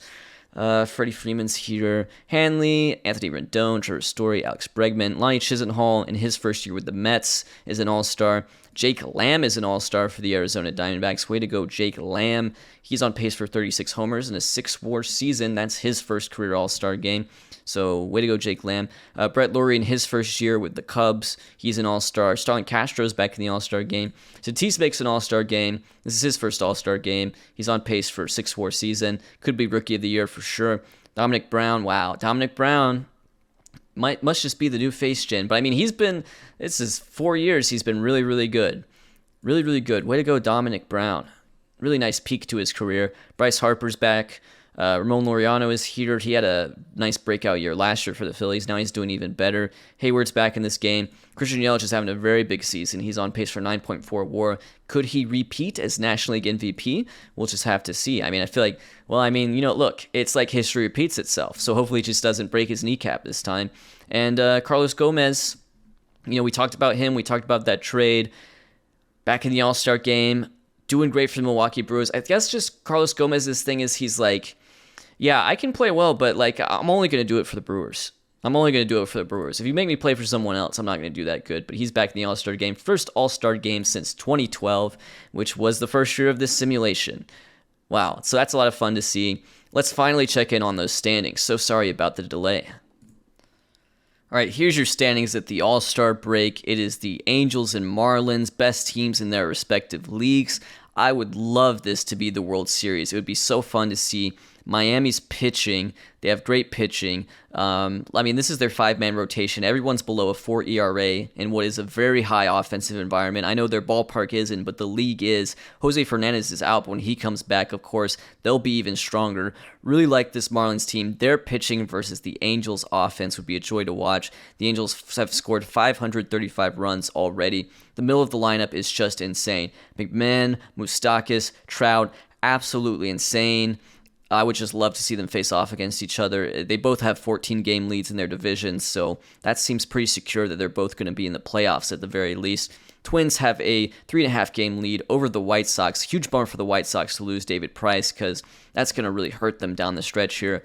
Twins have done quite well in this division as of late, and I think Tim Lincecum has retired. I know people have probably been wanting to keep track of him. Okay, actually, playing for the Yankees AAA team, not doing great, but yeah, that's a little check-in with Tim Lincecum.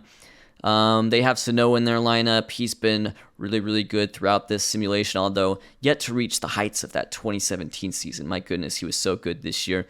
But yeah, that's the Minnesota Twins. It's not the strongest of divisions, but they're all kind of close to each other. They're within 9.5 games of each other.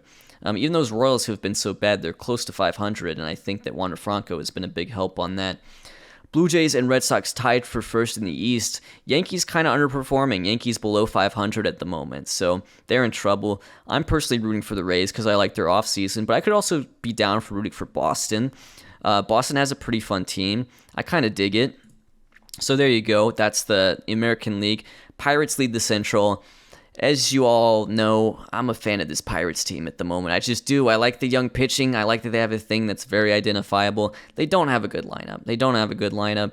Josh Bell is here. He's having a pretty good season for them, but he might be the best hitter in that lineup. That's kind of where they're at the moment. But great young pitching on this team. I mean, goodness gracious. David Burkhalter, who's been their closer at times, is back in the rotation for them at the moment, at least. Because Tyone has been on the injured list, it looks like. Of course, they do have McCutchen, too. This is just a fun team with an identity.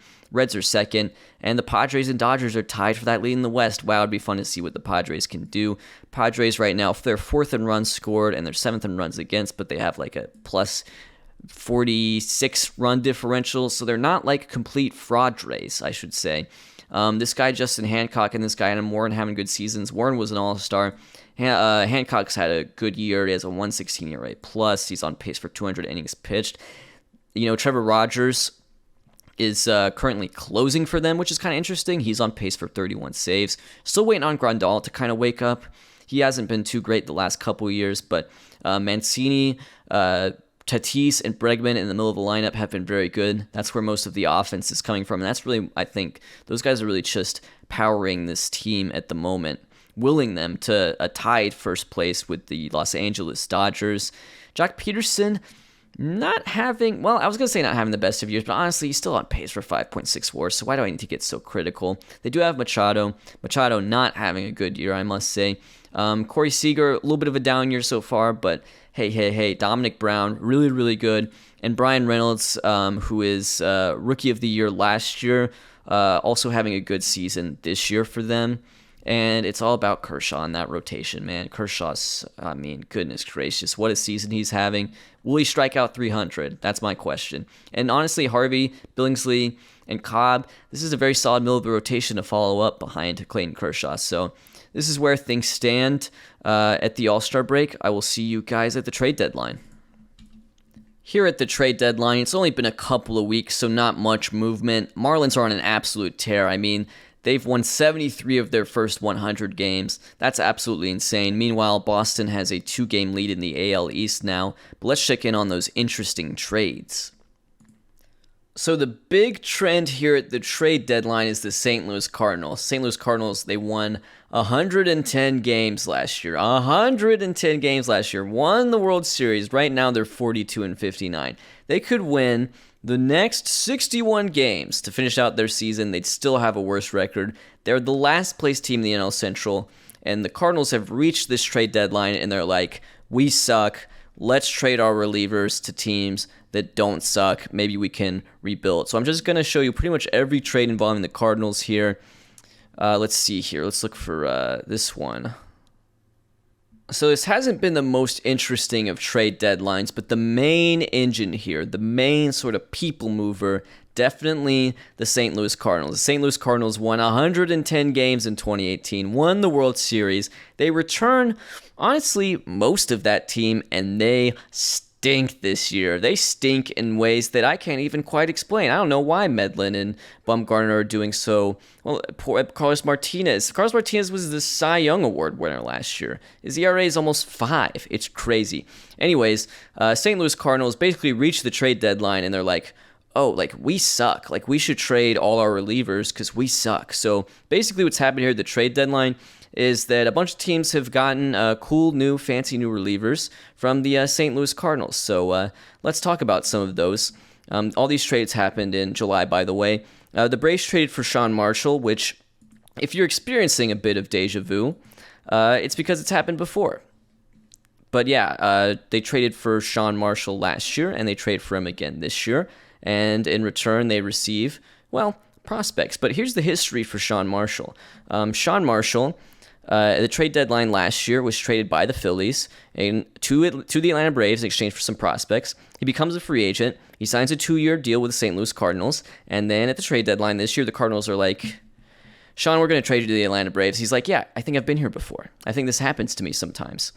Okay, here's another trade involving St. Louis. And you know what happened is the Miami Marlins, they saw, the St. Louis Cardinals trading Sean Marshall to the Atlanta Braves, and they're like, that's our division rival. We got to one-up them.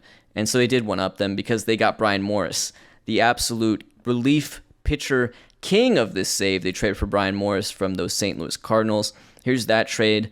They also get some cash, and you know what? It's prospects all the way down. They even trade, this guy's a pretty good closing pitcher prospect, but I mean, Brian Morris.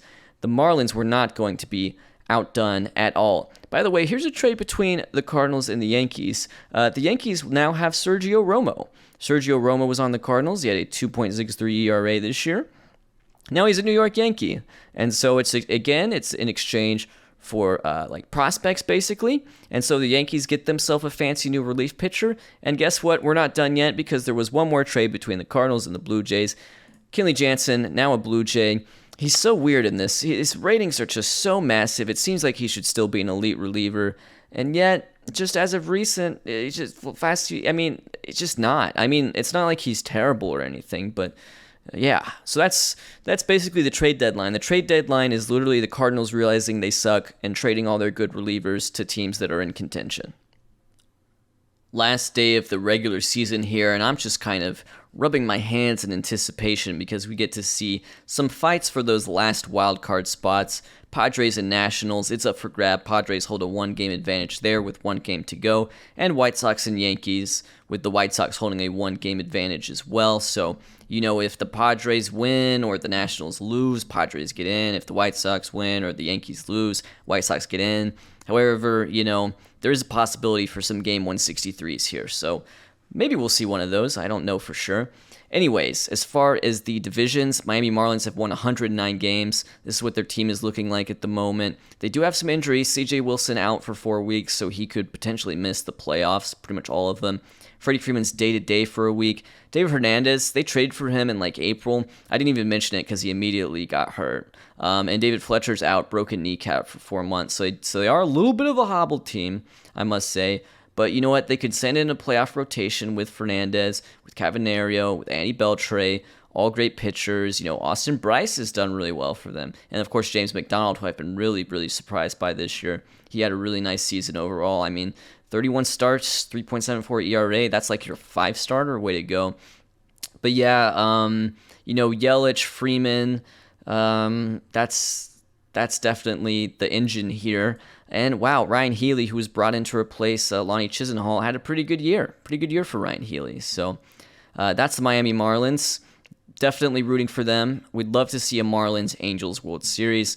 Here's the Angels team. Mike Trout hit 54 home runs, another 10-WAR season for him. Goodness gracious. I haven't looked around the league yet to know if this is going to be another MVP because, look, the offense is just crazy this year. There could be a guy who had a better year than this. I don't know. Moustakas had another excellent year. This is just a great offensive team. They scored 940 runs. And wow, what I'm impressed by is that they allowed 692 runs. Their pitching hasn't been the best, but this year it was really, really, really good. Garrett Richards had an excellent year. His ERA plus 145. Erasmo Ramirez pitched 200 innings. He had a 125 ERA plus, and in the bullpen they're strong. This guy Mario Adames had 37 saves. So Angels looking like a pretty complete team at the moment. Tigers won the AL Central. The very, very weird Detroit Tigers won the AL Central. Nolan Arenado playing third base for them. Dae-Ho Lee actually finishes the year as their DH. So where's Pedro Alvarez? Did they trade him? Let me find them real quick. Where's Pedro Alvarez? What's going on with him? He's still on Detroit. He played about half the season, but my goodness, he was just awful. He Mathised. Wow. He'd had some good seasons for Detroit. He Mathised. So I'm glad they got Dae-Ho Lee to fix that. This is an interesting Tigers team. Cargo, great bounce back year for Cargo. It looked like he was on decline, but great job by Cargo in his second year in Detroit. And Jared Parker, man, he had a really good year, 141 ERA plus. I know I'm using ERA plus a lot. It's just because of the offensive environment. I feel like it sort of stresses, just how good they were. And Cishek, honestly, could be a contender for reliever of the year. He has 41 saves. That may be your AL reliever of the year. So that's the Tigers. Are they? Okay, so I just realized this. The Tigers, they're guaranteed a playoff spot, but it's not decided that they're going to win the division because the White Sox are one game back of them. Okay, we'll have to see what happens there.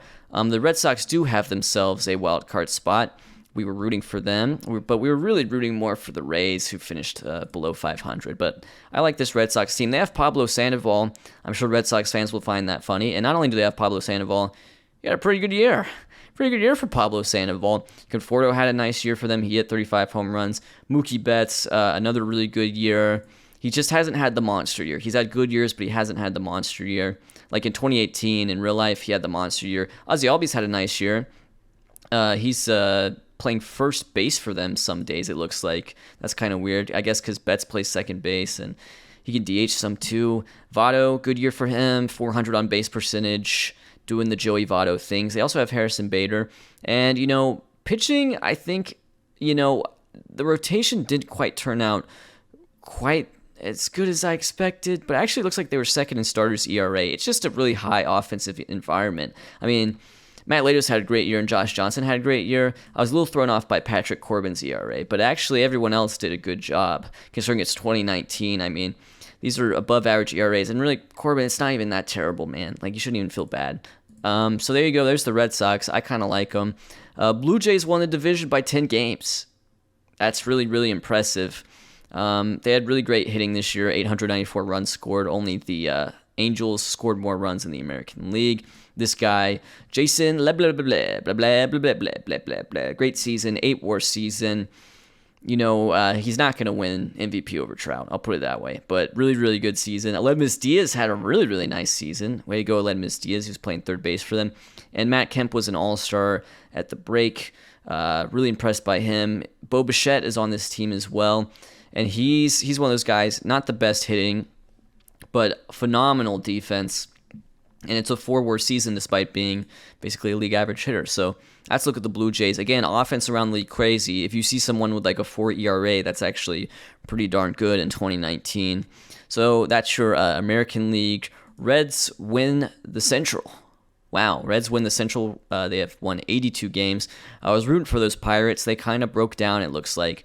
Rizzo in his first year had a great year with the Reds. He's had some really good years. Winker back. He signed that big contract with them, and I was like, I don't know about this one, guys. But he has a career year. His OPS is over 1,000. So great year for Jesse Winker and Anthony Rizzo. And man, Aramis Ramirez, come on now. Come on, man. it just never ends with this guy. It just never ends. He got his 3,000th hit. He has 500 home runs. It's really special. And I know the aging settings are part of it, but it's .750. Like, that's what a lot of players use by default. And, man, it's just really special. Like, he's going to play again next year. It's awesome. They have Didi Gregorius as well. Chris Sale is their ace. It's an interesting team. Pirates missing the playoffs. That's sad. I was rooting for the Pirates. So anyways, Dodgers just absolutely caught on fire in September. They're absolutely on fire. September and October. They are, ever since, in August too. I mean, basically in these 3 months, they have 38 wins and 20 losses. So it's not like the Padres played particularly bad, but the Dodgers just caught on fire. They won 98 games. And do you see it? Do you see it? I spy with my little eye. Do you see it? Do you see it? It's Clayton Kershaw injury. Sprained ankle in late September. He's going to miss the rest of the season. He's not going to pitch in the playoffs, Dodgers fans. It's probably a Cy Young for him. ERA was of 1.83, ERA plus of 2.43, which might be the best ERA plus we've seen total. 10.5 WAR, which might be the most WAR we've seen for a pitcher total. He's definitely winning the Cy Young, I think, but he's not going to be pitching for you in the playoffs. You got to rely on Matt Harvey and Chat Billingsley. Padres, they're in playoff contention. We'll just have to see. They just have to win, or Washington has to lose, and it's them. Braves are a wild card team. They've, put together some good teams throughout this simulation. It's another 400 OBP for Joey Turdoslavich. Alex Wood had a great year for him. 162 ERA plus. Mike Minor had a good year. Blake Beavan had a good year. He continues to impress, honestly. He was an all-star in 2017 for Seattle, if you'll recall. This is a solid Braves team, definitely. Let's see Hayward's year. Yeah, Hayward, this is the first year Hayward had that wasn't, literally amazing, and he was still good. He's still, a 5-WAR player, so I hate to criticize. Matt Olson hit 40 bombs. Ryan Zimmerman, really, really nice career with the Atlanta Braves, I must say. If he makes the Hall of Fame, which cap does he wear? Washington Nationals fans? All right. So we're ready for those Game 162s, playoff picture here. White Sox versus Tigers for division, White Sox versus Yankees for Wild Card 2, Padres versus Nationals for Wild Card 2. Let's see what happens. All right, so we're going to have ourselves some Game 163s. The Tigers have clinched their division. So it's going to be White Sox versus Spiders. Oh, the Twins are involved in this too. I didn't even note the Minnesota Twins still in playoff contention. I don't even know how that's going to work. There's a 3-way tie for that second wildcard spot. Looks like they're going to play Cleveland, and the White Sox are going to play nobody. Okay, so I guess the White Sox have some sort of tiebreaker there. So there's going to be a Game 164 or something. That's crazy. Meanwhile, Padres lose and Nats win, so there's a Game 163 here. So here we go. The games are between the Spiders, Twins, Padres, Nationals. Okay, so the Nationals win. Wow, Padres absolutely blew it. They had it. They were going to make the playoffs. They'd been so bad. They were going to make the playoffs. And the Washington Nationals are like, no thanks. No thanks. We would like to go to the playoffs instead. They have Gio Gonzalez, and they have German Marquez having a huge year for them. Way to go, German Marquez. 262 strikeouts. I forgot to check in on Kershaw's strikeouts. 262 strikeouts, 2.98 ERA. He's been a top prospect for so long, but now he finally arrives as a starting pitcher, 18-4 record. Gio Gonzalez, great year for him. He's been great in this simulation, man. Harper and Pujols in the middle of that lineup. Pujols, phenomenal year, honestly. He hit over 300, 39 home runs at his age. Phenomenal. So there you go. National League playoff picture is set. And over here, it was... Okay, so the Twins took an L to the Spiders. Okay, I just want to make sure I've got all this right. Yes, okay, Twins took an L to the Spiders. And now the Spiders and the White Sox face off in a Game 164 that the White Sox win. Absolutely fascinating. So the White Sox, they make the playoffs. Way to go, White Sox. Brandon Woodruff, he's going to be the ace of that playoff rotation for sure. Derek Fisher hit 40 home runs for the Chicago White Sox this year. That's just the kind of thing that can happen in 2019, Jose Altuve plays for them. He had a decent enough year, average year. Ahmed Rosario's playing first base for them. This is a weird team. Some weird teams coming out of that AL Central, but now the playoff picture is finally set. Now let's look at those statistical leaders now that the season is over. Man, I can't believe we had a Game 164. Look at these home run totals. This is the kind of thing that can happen with the 2019 type run environment. It projected Luke Voit to hit 61 home runs.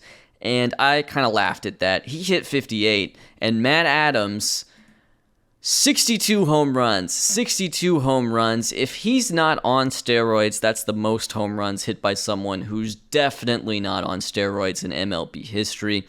Way to go, Matt Adams. 62 home runs. Mike Trout hits 54. Jordan, we haven't talked about Jordan much, but Jordan, absolutely massive breakout year for him on the Baltimore Orioles. This is his age 21 season. He's been around since he was 19, but this year, OPS over 1,000, 52 homers. I love that for Jordan Alvarez, one of my favorite players in real life for sure. Bregman leads on base percentage. He's actually tied with Jason LeBlanc, and Jason LeBlanc also wins a batting title in the American League. He leads the all of Major League Baseball in batting average. I said he could do better. I tried to tell you he could do better, and he did better. Mike Trout leads slugging. Bregman leads OPS, so Bregman just had a phenomenal year overall. Trout leads WAR with 10.5.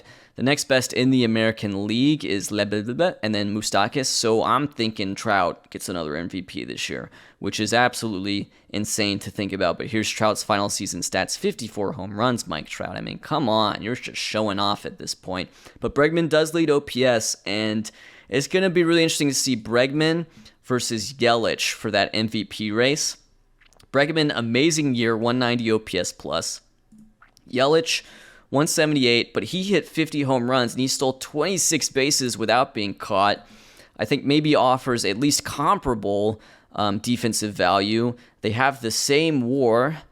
That's going to be a really interesting MVP race. Let me know in the comments who you think's going to win that one. Here we go. Mike Trout leads runs. Odubel Herrera is your leader in stolen bases, also a leader in caught stealing.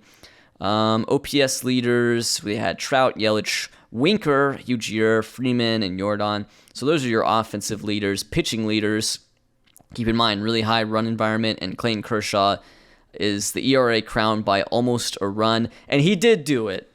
He did do it. I wanted to see it. I wanted someone to do it. Clayton Kershaw, 304 strikeouts. Okay, what a relief. I feel like I've been rooting for that a few times, and it never quite happened. Walker Buehler second, Chris Sale third. In terms of ERA, it's Alex Wood, it's Josh Johnson, having a great age 35 season. Way to go, Josh Johnson. I'm sure Marlins fans are happy about that. They're also pretty happy about how their team did in the regular season. Sale, Buehler, German Marquez, those are the guys that keep their ERAs under 3. Kershaw dominated F4. He dominated F4. I'm sure he dominated R WAR as well. I mean, it's an easy Cy Young for him. It's easy. It's going to be unanimous. That's how good he is this year. Steve Cishek. I think Steve Cishek is a contender for reliever of the year. 41 saves. Way to go, Steve Cishek. And there you go. That's the pitching leaders. Kershaw still led in innings pitched as well, despite the fact that he basically left this start early and would have missed a start too. So really unfortunate for the Dodgers that this has happened. They'll have to rely on Matt Harvey and Chad Billingsley in this postseason. And speaking of the postseason, let's see what happens in 2019. Playoff picture is set. It required a game 164 to decide in the American League. Yes, that's right. The Cleveland Spiders played 164 games and did not make the playoffs. Amazing. So Nationals versus Braves, White Sox versus Red Sox, Battle of the Sox here in these winner-take-all wildcard matches. Let's see what happens. Braves advance over the Nationals, and the Red Sox advance over the White Sox. And so the Braves will take on the juggernaut Marlins, and the Red Sox will take on the juggernaut Angels. Could this be the year for the Angels? I was feeling pretty good about the Marlins. Now I'm starting to feel like this might be the year for the Angels, but we'll see what happens. So 1-1 here between Miami and Atlanta. Dodgers have taken a 2-0 lead over the Cincinnati Reds, so maybe they're not missing Kershaw that much. Angels and Blue Jays win their respective game ones. Angels win game 2, Blue Jays win game 2, so they have 2-0 leads. And the Braves take game 3. They're up 2-1 in this division series, and the Dodgers take game 3. Oh no, sorry, the Reds take game 3, so it's 2-1 here. All right, here we go. We've got some elimination games coming up today. Let's see what happens. Braves advance. Wow, huge playoff upset. The Marlins are out. They won 110 games. They're trying to, end up like those St. Louis Cardinals that won 110 games, but they are out in the first round of the playoffs. Unbelievable, man. Unbelievable. The Braves, who were 19 games behind them, defeat the Miami Marlins in the playoffs. Sorry, Marlins fans. Sorry, Freddie Freeman. beat by your own team. That's a crazy playoff series. Reds versus Dodgers are 2-2. Meanwhile, we have 3-0 leads going. Oh, sorry, not leads. Like, they're through. Angels are through. They've swept. Blue Jays sweep the Tigers, the weird Tigers. That's the end of the weird Tigers, guys. Reds versus Dodgers in Game 5. Reds advance. Okay. Reds in a championship series, Blue Jays in a championship series. Don't think we've seen those in a championship series so far. So shout-outs to the Reds, who were 82-80 on the year. They're in a championship series. They do have the greatest player of all time, Aramis Ramirez. They have Winker, who's had a big year. They have Rizzo, who's had a big year. Great job in the middle of their lineup, and they just have a great pitcher in Chris Sale, one of the best pitchers in the league. You know what? It's a combination that could work for them. Atlanta Braves. We've seen them win a World Series already. Luke Gregerson looks like a very strong closer for them. And yeah, this is a really strong playoff rotation for them. Wood, Minor, Bevan, all great pitchers this year. Williams Perez didn't have the best of years, but in 2018, he was really, really good for them. So, maybe he could come through. They have Addison Russell as their shortstop. Tradoslavich, Olsen, Hayward, Zimmerman in the middle of that lineup. They're great. Michael Johnson, who they acquired via trade, he just had kind of an average year. From the Blue Jays, by the way. Blue Jays, they have Stephen Kwan batting leadoff for them. And he led the league in walks. He led the league. He had a .398 on base percentage. I love Stephen Kwan. I love that they ended up with Stephen Kwan. And I love that he's batting leadoff for a team that's in a championship series. That's just the power of the little foolish baseball edit and me liking a guy. But they have LeBledjian. Dwight Smith is here. Okay, Matt Kemp's here. I mean, this is an interesting Blue Jays team. This is going to be a tough matchup for the Angels. We'll have to see, though. All right. Braves take a 2-0 lead. Blue Jays win Game 1. Uh-oh, Angels. Blue Jays win Game 2. Uh-oh, Angels. Uh-oh, Angels. Is it happening again? I mean, this was the powerful team. This was supposed to be it. This was first in runs scored. This was first in runs against. They're down 2-0 to those pesky Toronto Blue Jays. I mean, look at this team. How can they lose? They're so good. All right. A few more games to go, though. All right. Braves take a 3-0 lead. Ooh, Braves are thinking, can we be the first team to win multiple World Series in the simulation? Oh, and they complete the sweep. Meanwhile, Angels do win Game 3. Oh, but the Blue Jays win Game 4. The Blue Jays are up 3-1. What's going to happen? Okay, Angels win. Okay, can they force Game 6? Oh, I bet by the way I meant Game 7. Oh, no. The Blue Jays pull off the upset. That is so tough for those Los Angeles Angels. They won 105 games. It really looked like it was their year. And it's the Blue Jays advancing to the World Series against the Atlanta Braves. Look how good this team was, man. It makes me sick to my stomach. They had an 837 OPS. As a team, Willen Rosario, look, he was wiling Rosario the way he was wiling out for them. OPS over 1,000. Acquired at the trade deadline. Didn't even mention it at the time because I didn't think it seemed that important. Moustakas and Trout with 50 homers apiece. Trout's easily going to win MVP again. They have all these guys that hit like 20 homers. Ryan McMahon had a huge year. They had good pitching this year. Oh, man. And it's the Blue Jays. The Blue Jays have a guy named Grenny Kumana. That's how you know you're going to lose. All right, so Blue Jays versus Braves. Ooh, Blue Jays take Game 1. Oh, man. And by the way, Blue Jays have not... They've only lost 2 playoff games. Like, they swept the Tigers. Man. All right, Blue Jays. I mean, okay, Braves take Game 3. Braves take Game 4. Uh-oh. I think we've seen a Braves reverse sweep before. Ooh, Blue Jays. All right. Okay, so this game is going back to Toronto. The Blue Jays are going to have 2 chances to win the World Series. Let's see what happens in Game 6. Way to go, Blue Jays. Blue Jays are your World Series champions. I didn't see it coming personally. I didn't hate them by any means, but I did not see that one coming. I really thought it was the Angels' year or the Marlins' year in like preseason. The Marlins had such a great regular season. I was like, haha, I knew it. I knew it was the Marlins. It's the Angels. Or sorry, it's not the Angels. It's the Blue Jays. The Blue Jays are your World Series champion. Second in runs scored. Really not the best rotation. Flaherty did not have a great year for them. As good as a pitcher he was for them last year. Really not the best rotation, but this bullpen absolutely locked it down. Way to go. Kenley Jansen was phenomenal for them down the stretch with a 1.73 ERA. This guy, Luis Perez, definitely contender for reliever of the year. And great job by this lineup, man. I mean, great season from him. Matt Kemp, that was a huge acquisition. I think definitely a difference maker. Let's see how this series ended. Game 6 was won by Toronto 3-1. Jack Flaherty, to his credit, the winning pitcher in that game. Matt Kemp had a home run, 3-run homer off Mike Minor that really seemed to propel them to a victory there. Some big wins for Toronto throughout this series. They had a 12-0 win. They had a 10-3 win. And your series MVP is Yan Gomes. Yan Gomes is the series MVP. What were the stats he put up? He 381, 435, 619 slug. He's the World Series MVP, and he's the MVP on the winning team, which is seems to be a rarity. Jack Flaherty, nice rhyme by me right there. 2-0, 13 innings pitched, 18 strikeouts, no walks.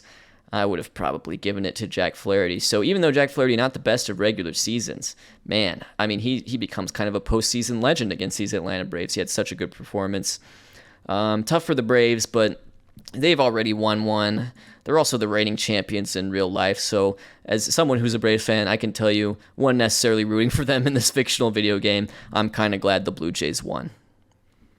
By the way, here's a quick glance at that championship series between the Angels and the Blue Jays. Trout didn't have a bad series at all. In fact, his OPS was about close to 1,000 there. Granted, I know it's only 6 games, but you can't blame Mike Trout for it. He had a decent enough series, and here's the stats. That was an all-timer right there. I couldn't believe my eyes, but the Blue Jays, huge win for them over the Angels, and then they go on and beat the Braves in the World Series.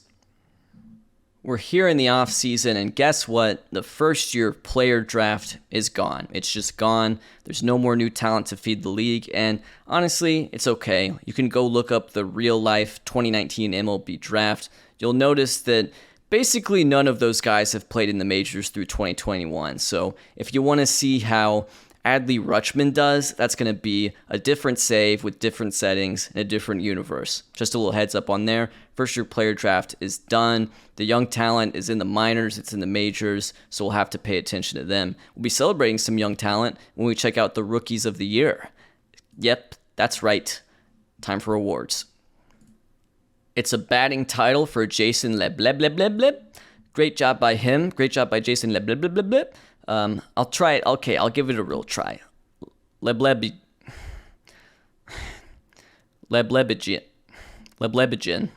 Jason Leblebigen. Batting title for him, 341. Batting average, 200 hits on the year.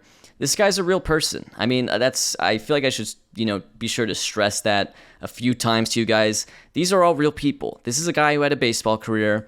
I don't know much about his baseball career in real life, but here he is in this alternate universe. He's like one of the top players in the league. Freddie Freeman won a batting title. I'm not sure if I was tracking that at all, but Freddie Freeman hits 327. That's the best batting average in the National League. He is, of course, on the Miami Marlins and is under contract through 2025. So Miami Marlins legend Freddie Freeman, Braves legend Ryan Zimmerman. Here are your Gold Glove Award winners. Salvi gets another Gold Glove. This guy, Brian Mundell, has won the Gold Glove at first base. First time I've said his name. He actually had a really nice year overall. Wow, he had a 128 OPS plus 4 WAR season, Gold Glove at first base. Adam Frazier, who played for the Angels this year, he wins a Gold Glove. He had like a monster year, actually. 370 on base percentage, 6 WAR, Gold Glove at second base. Yes, please. Arenado continues to win Gold Gloves, even though he's basically like a league average hitter, so that's awesome. Oh, Francisco Lindor. I feel like I haven't mentioned Francisco Lindor's name a lot. This was his first truly, I would say, good season in the majors, even though he's been in the majors quite a bit. He does have a contract extension with Cleveland that's about to kick in. It looks like he just recently signed that. But yeah, it's crazy because Lindor, just generally in OOTP, like I would say past editions of the game especially, would like turn into the best player like him, and Ramirez would be just absolutely insane. In this universe, they're not bad, but they're also not like superstars. Starling Marte wins in left field, Garrett Whitley wins in center, Jay Bruce wins in right. I believe that's just a repeat of last year in the outfield. I think that's right. National League Gold Glove winners, JT Realmuto gets one. He may be the best catcher in baseball at the moment, although Posey is still really good. Daniel Murphy wins one at first base. Here's Daniel Murphy's career for those of you curious. Just been kind of a solid player. Nick Ahmed wins at second base. He wins that a lot. Brett Lawrie wins at third base. This is his first NL Gold Glove. It's so interesting that the Blue Jays won the World Series and Brett Lawrie left them. He's kind of like the Bryce Harper of this universe. Great player, leaves a team, and they immediately win the World Series. Addison Russell wins at shortstop. He's won quite a few. Upton wins in left field for the Diamondbacks. I feel like he's won that like a lot. This is his sixth Gold Glove award, although not consecutive. Jason Hayward wins in center. He wins that a lot. And Carlos Gomez, not Carlos Gonzalez. Although I'm sure he was nicknamed Cargo at some point too. He wins a Gold Glove, first Gold Glove since 2019, and also his first All-Star. Goodness gracious, I can't talk. First Gold Glove since 2012, first All-Star since 2012. He just likes playing for the Brewers. Cishek is your reliever of the year. It's unanimous. 30 first-place votes, 41 saves, led the league. Luis Perez is second. Terrence Marine is third. I might have said Martin when saying this guy's name once. It's like Marin or something like that. National League Reliever of the Year. This guy pitches for the Padres. Is it Matthew Strom or Stram? I think it's Strom. Strom is your reliever of the year. He plays for the Arizona Diamondbacks in this universe. 1.94 ERA, 33 saves, which led the National League. Reyes Maranta finishes second. He got 8 first-place votes, 2.26 ERA. Tyler Clippard, he had a down year in 2017, but he's generally been a really good reliever throughout this save. AL Silver Sluggers, Narvaez gets one. Great follow-up to 2018 for him. He's looking like one of the top catchers in the league, despite not being necessarily a top defender at the position. Luke Voigt hit 58 homers. He's there. Mookie Betts, Silver Slugger at second base. Moustakas third base. Carlos Correa wins at shortstop. This was Carlos Correa's first truly great season in the majors, a 5-win season, 841 OPS, 36 homers. Way to go, Carlos Correa. Even though this simulation began in spring training 2012, it was done with the 2012 draft class completed, so he was assigned to the Astros, just as Buxton was assigned to the Twins. However, Buxton, really, I don't even think Buxton made the majors. Yordan Alvarez, he wins his first Silver Slugger, 52 homers. He's awesome. He's on the Orioles. Trout wins the Silver Slugger. Cargo wins the Silver Slugger, the proper Cargo. And as a designated hitter, it's Taylor Lindsay, who hit 50 home runs this year.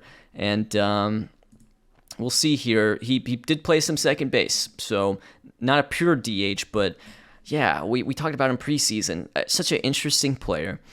Here are your National League Silver Sluggers. Real Muto gets one. He's really nice in this save now. Matt Adams gets one. He hit those 62 home runs. I know, it's crazy. The offense will be down a little bit in 2020, and I think maybe down more in 2021. Trevor Story had a really, really nice year for those Colorado Rockies. He's been really good as a Colorado Rocky. He seems to be like a guy you can rely on for like a 6 or even a 7 more season. He's under contract through 2024, so they did give him a big extension at some point. He's not going to lead like Arenado did or Cargo did.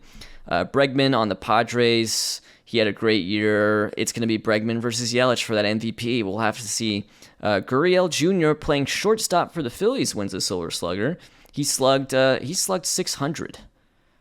That's a lot of slugging. He had 46 home runs. Goodness gracious. Dominic Brown wins another Silver Slugger award. He also slugged 600. This was actually his best year yet. Dominic Brown, man, I mean, he is on an absolute tear right now. Christian Yelich and Jesse Winker wins in right field. He had a phenomenal year.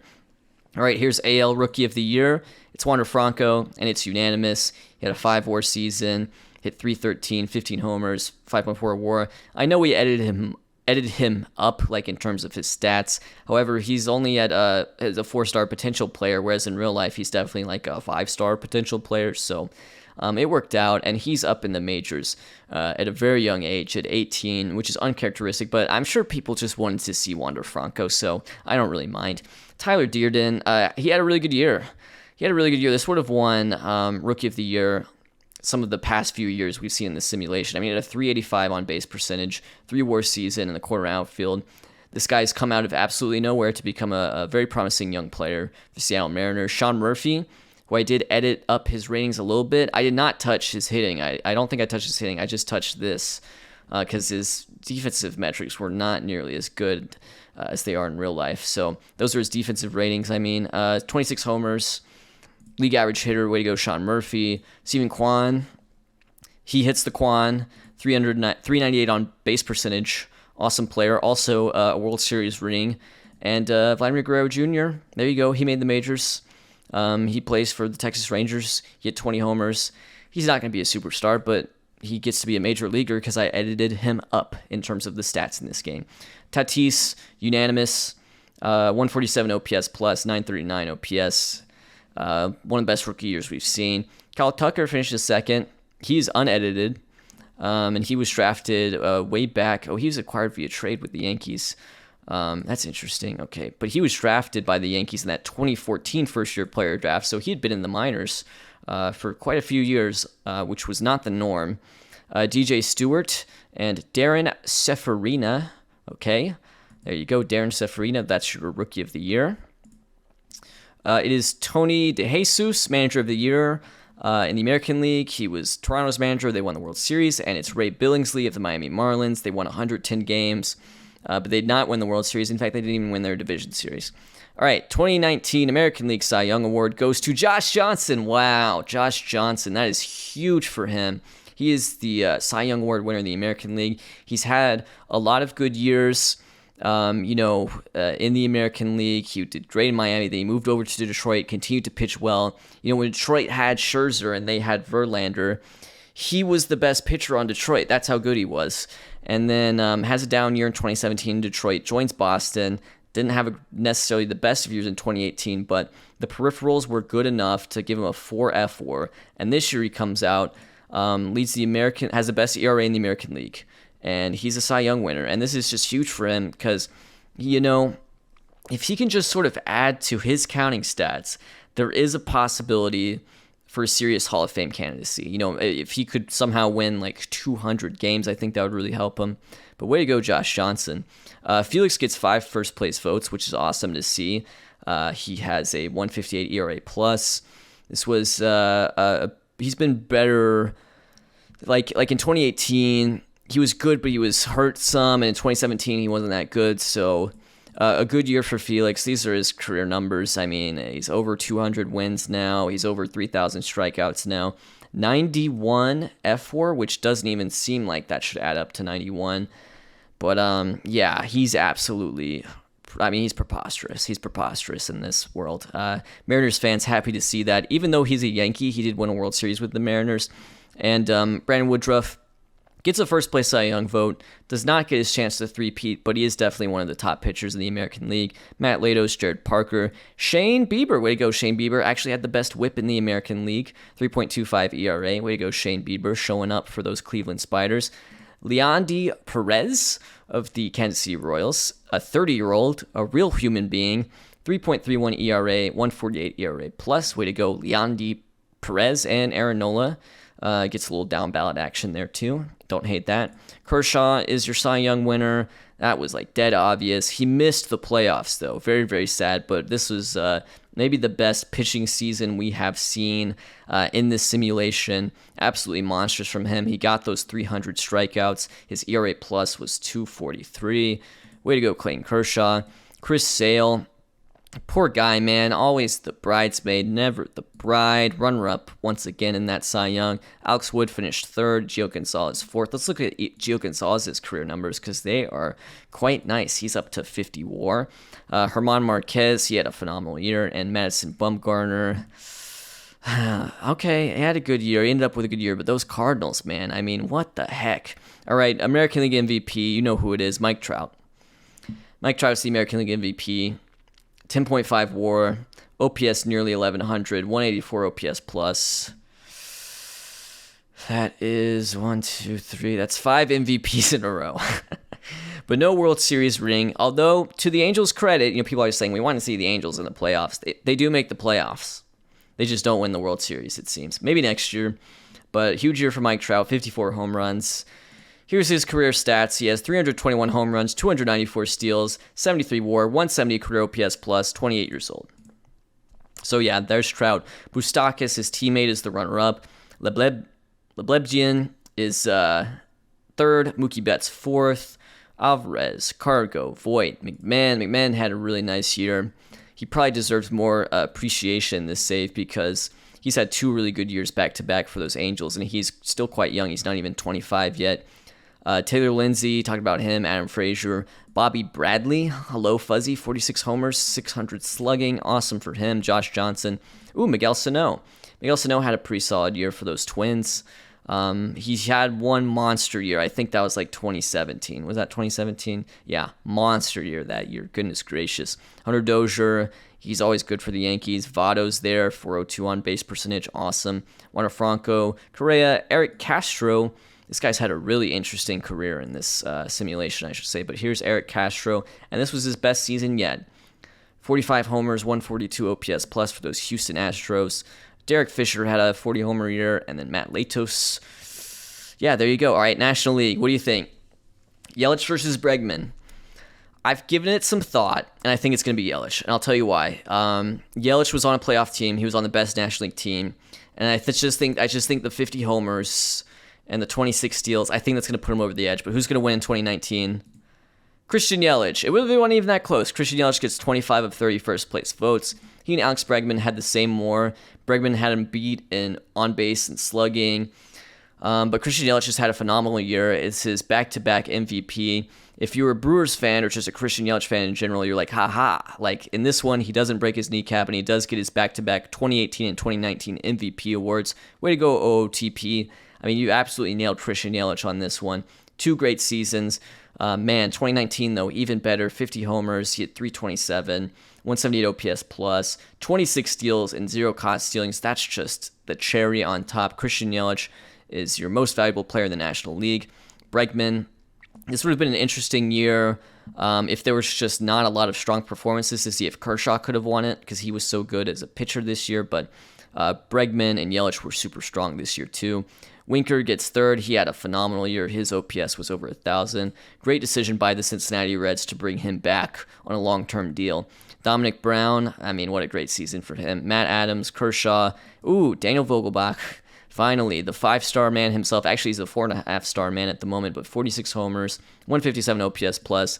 Gone from the shadow of Anthony Rizzo. In fact, he finishes just ahead of Anthony Rizzo. This guy, Brandon Downs, had a great season for the Marlins. I feel like I maybe didn't talk about him, but great season for the Marlins from Brandon Downs, 7th round pick in that 2013 first-year player draft. So you are seeing some guys definitely surprise, which is fun to see.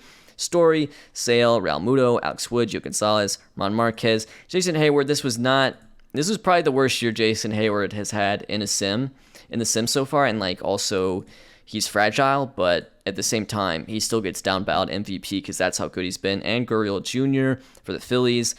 Ladies and gentlemen, those are your awards for the 2019 season. Once again, the first-year player draft is dead, so next up is free agency. Free agents have filed an oh boy, I didn't realize this could happen. I guess Trout had an opt-out or maybe his extension ran out.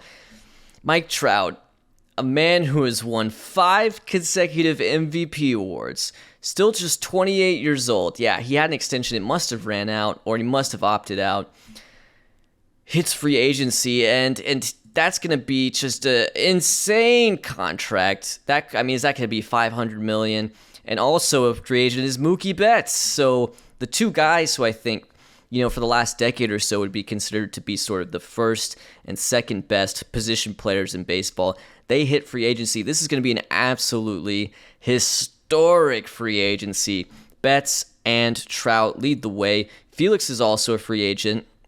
Shouldn't count him out either because, he's still in competition for being like the best pitcher during this simulation, although maybe at this point, Kershaw has Embiid, or there's been some other good guys too. But man, Felix is a free agent at age 33. His ratings are still quite nice. Josh Donaldson is a free agent. He for the most part, he still had the year last year, although I can't help but notice that his WAR went below 5, so maybe he's just completely washed, but still pretty consistent, Mr. Josh Donaldson himself. If you want to sign a guy who's going to have the same year over and over again because his life is Groundhog Day, Josh Donaldson. Josh Johnson is a free agent. Man, this is a huge free agent class because he's the defending Cy Young Award winner in the American League. He'll be 36 in January. Hunter Dozier's a free agent. He's been huge for the Yankees lately. I mean, look at this guy. Look at his last, oh my goodness, look at the career he's had with the New York Yankees. He's been absolutely phenomenal playing third base for them. He hits free agency. You know the Yankees are going to sign one of these guys. And speaking of the Yankees, Gary Sanchez, also a free agent. 42 home runs this year, 43 the previous year. The previous year, honestly, if Trout hadn't gone so crazy, I don't know, it was quite the season. Maybe MVP caliber in a weaker year. And then last two free agents I'm going to mention, Omar Narvaez, who of course has had two really, really good years for Tampa Bay, emerging as one of the top offensive catchers in the league, if not top catchers, period. And then the king himself, future Hall of Famer Aramis Ramirez, 3,000 hits, 500 career home runs, still a free agent, still in this league, trying to play in a season next year where he will turn 42 years old. And last year, his OPS was over 900. So way to go, Aramis Ramirez. Those are your top free agents. This is going to be absolutely historic. Absolutely historic. The interest in Trout is coming from KC, Washington, and Cincinnati. The interest in Betts early is from Chicago, and the interest in, by the White Sox, that is. And the interest in Felix is from the Yankees, Angels, and Texas Rangers. So we will just have to see. Hall of Fame voting is in. The only player to get in this year will be Derek Jeter, who gets 87.5% of the vote. Not quite reflective of the voter share he got in real life. He was nearly unanimous. He missed out by one vote. Roy Halladay is very close to being a Hall of Famer. He was 73% his first year. Vladimir Guerrero has come very close a few times. He's in the 70s. Helton, Pudge Rodriguez, Larry Walker, Ichiro on that ballot. Yohan Santana on that ballot. Scott Rowland on that ballot. Who falls off? Jamie Moyer falls off. Paul Konerko falls off. He was still playing during our beginning of our simulation. Played through 2014. Down here sort of at the bottom, hanging on for dear life. Delgado, Andrew Jones, Nomar, Tim Hudson, Lance Berkman. There's the Hall of Fame. It's not the most interesting aspect of this, but I just thought you all would be interested to see what happens. This is more of a Hall of Stats, I would say. All right, so Aramis Ramirez is still up for grabs. Could be going for a one-year high AAV deal because he's so old, my goodness. But boy, can he play in this simulation. Goodness gracious, Aramis Ramirez. Fantastic career. Reminiscent of, I would say, of Adrian Beltre. But yeah, there you go. The other big free agents we talked about have signed. And I'm very excited to discover who's going to end up with Trout and who's going to end up with Betts and Josh Johnson and all these guys. So let's start with Trout. Trout is going back to the Los Angeles Angels, and it's at a pretty low rate compared to market, I would say. He's getting $8,230, and I mean, that is just, and he's got an opt-out after 2022, granted, but that is just, it's a total bargain. I'm a little bit disappointed, but here's my theory. I have a couple of theories about this. First of all, this is good because he stays in the Angels uniform. And, they've been so competitive. They've been a great regular season team. So if you want to see Mike Trout win a World Series with the Angels, now that actually has a chance to happen here in 2020 or 2021. But what I think actually happened here is that the Angels offered Trout an extension just before the free agency filings. And so when they offered him that extension, they were the only team that could offer him an extension, if that makes sense. They still had exclusive negotiating power, and he just took it, I guess. Mookie Betts actually got more money than Trout by a very large amount. He's getting 8 years, $295 million, which is actually reminiscent of the contract. I should mention this too, because this is a very weird quirk in it. Moustakas got an absolutely massive contract, $7,284 from the Angels. So why does he get paid more than Trout? I don't get that at all. I think they should trade contracts personally. But Mookie Betts gets $8,295 to the Detroit Tigers. I called them the weird Tigers. Now they're a little bit less weird with Mookie Betts. Now I maybe can kind of acknowledge them as a team that could be really good in these next couple of years here. King Felix is going to Milwaukee on a 5-year deal, vesting option in that final year. And the thing with Felix is, he's a veteran. He's getting up there. I mean, he's 33, but he's been pitching for so long. This guy's been pitching since 2005, people. I mean, come on now.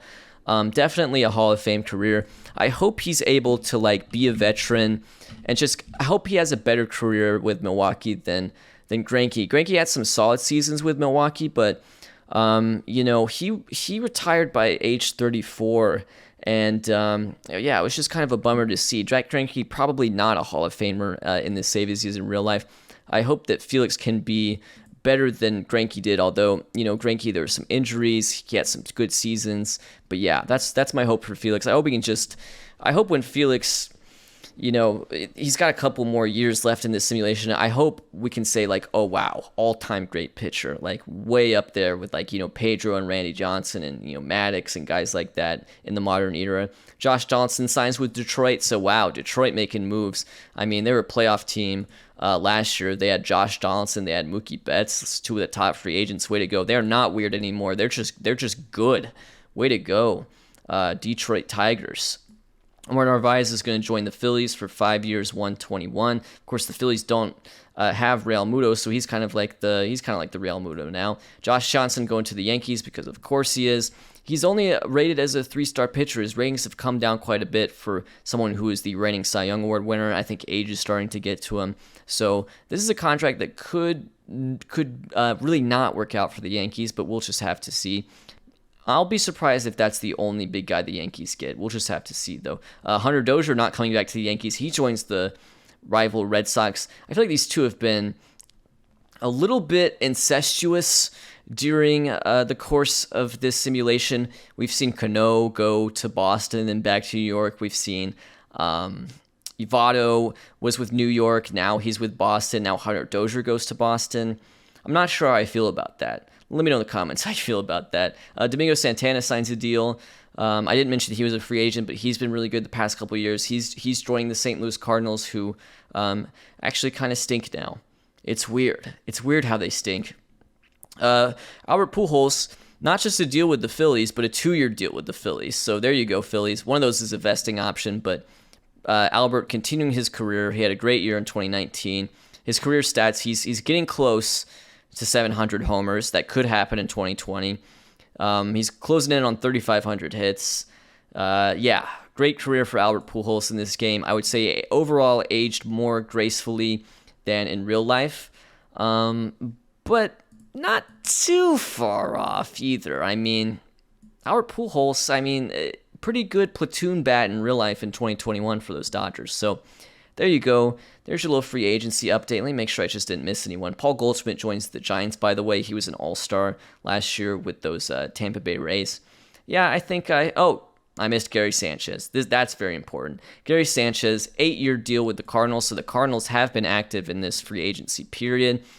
They still have like a good team. They could come out in 2020 and just win that division very easily. They're only 7 games back from Cincinnati, but wow, I think they're making the right moves to get themselves back in contention, but I can't believe that team won 110 games in a World Series, and then the core of it returns, and they can't even finish above 500. Really crazy stuff, but yep, those are where the top free agents are going. The trades are really not that interesting this offseason. We're here, beginning of spring training 2020. Really not the most interesting. By the way, I should mention it for sure. It's not a COVID year 2020. We're getting the full 2020. We're playing 162 games. I definitely should have mentioned that at some point. But yeah, it's a full schedule. No COVID in this universe. Anyways, here's a trade that sends Wade Davis to the Detroit Tigers. So it's interesting to see the Tigers add another guy this time to their rotation. They currently have a 6-man rotation set up. That's interesting. They give up Jonathan India, who looks like he could be like maybe a league average third baseman. And Riley Adams as well to make that happen. So those guys go to the Cubs. Wade Davis joins the Tigers to be in their rotation. He's 34 years old. And then here's another trade. It's between the Rangers and Brewers.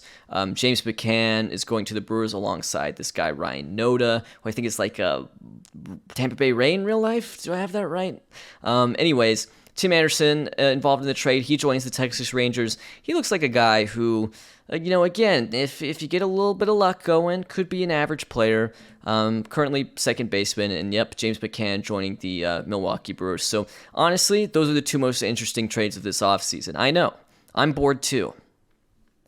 In other news, not only does Aramis Ramirez get a contract, 3-year deal. He's 41 years old. He'll be 44 years old when this deal ends with the Kansas City Royals. Granted, vesting option 2022, but Aramis Ramirez, I mean, it seems like he's still going to be playing at the end of this simulation. Isn't that crazy? He's going to be playing at the end of this simulation. What a phenomenal career for Aramis Ramirez.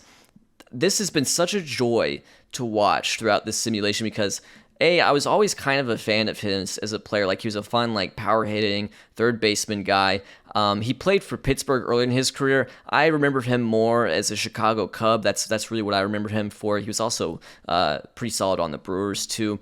But man, it's been so fun to watch Aramis Ramirez, a guy who I think would be like considered borderline Hall of Very Good, Hall of Underrated, become a true Hall of Famer in this. Definitely a highlight, and he gets a 3-year deal with those Kansas City Royals.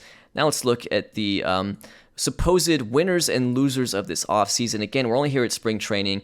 Plenty of free agents still available, but it's looking like your biggest winner so far is the Detroit Tigers, and that I have to agree with. I love this offseason for them. They had Mookie Betts, they had Josh Donaldson, they had Wade Davis via trade. We just talked about that. They signed Addison Reed, who was playing for the Yankees last year. Excuse me, I was about to say Phillies. And Giovanni Gallardo, who I haven't talked about much, but he was pitched in Colorado last year and puts up a league average ERA plus. So they're going for sort of volume in terms of their pitching at the moment, that 6-man rotation. Interesting gambit. And they just haven't really lost much in terms of value. You know, Matt Garza's had some good years in this simulation, but it looks like his career is on the downswing. So there you go. Detroit Tigers, definitely a team to watch in 2020. Let's see here. Philadelphia Phillies have had a good offseason according to this. They had Narvaez and they had Pujols. Nice job, Phillies. And then Texas Rangers. How about the Texas Rangers? I mean, they kind of bottomed out. You know, we looked at them. They had such a strong team kind of earlier in this simulation, of course, and I was rooting for them to win a World Series. Hasn't happened. Not convinced it's going to happen, but decent offseason for them. They signed Willen Rosario, who had just a monster year. I know he only played like 55 games, but I mean, his OPS was over 1,000. He's a catcher. And he's had some big years in Colorado as well before that. Milwaukee Brewers, they add Felix and they add Erasmo Ramirez as well. And Erasmo Ramirez had an ERA under 4 and 205 innings pitched for the Angels last year. They do lose Carlos Gomez. They do lose Tim Anderson to that trade. But overall, solid offseason for the Brewers. Your biggest losers at the moment, Marlins, Astros, Angels. That's a shame for those Marlins. They've lost Ian Desmond, CJ Wilson, James McDonald, Josh Reddick, Brian Morris. I would say, well, as good as Brian Morris is, I mean, he's such a stud, that Brian Morris. By the way, on the White Sox now, heads up there. The thing with these Marlins is they did not lose the top-tier talent. So, Wilson and McDonald, they will need to definitely retool the back end of their rotation.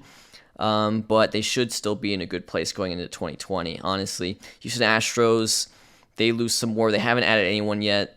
They lose Domingo Santana, which is a serious loss. They also lose, George Springer's still a free agent, but George Springer has not been George Springer in this save. So don't worry too much about that. And then Los Angeles Angels. So you know what happens. You're a good team. You're going to lose WAR. They really haven't added anyone, but I mean, they re-signed Mike Trout, which is the most important thing. So not too worried about any of these teams, honestly. But I'm really excited about the Detroit Tigers in 2020. That's definitely a team to watch, but you'll have to watch for them next episode.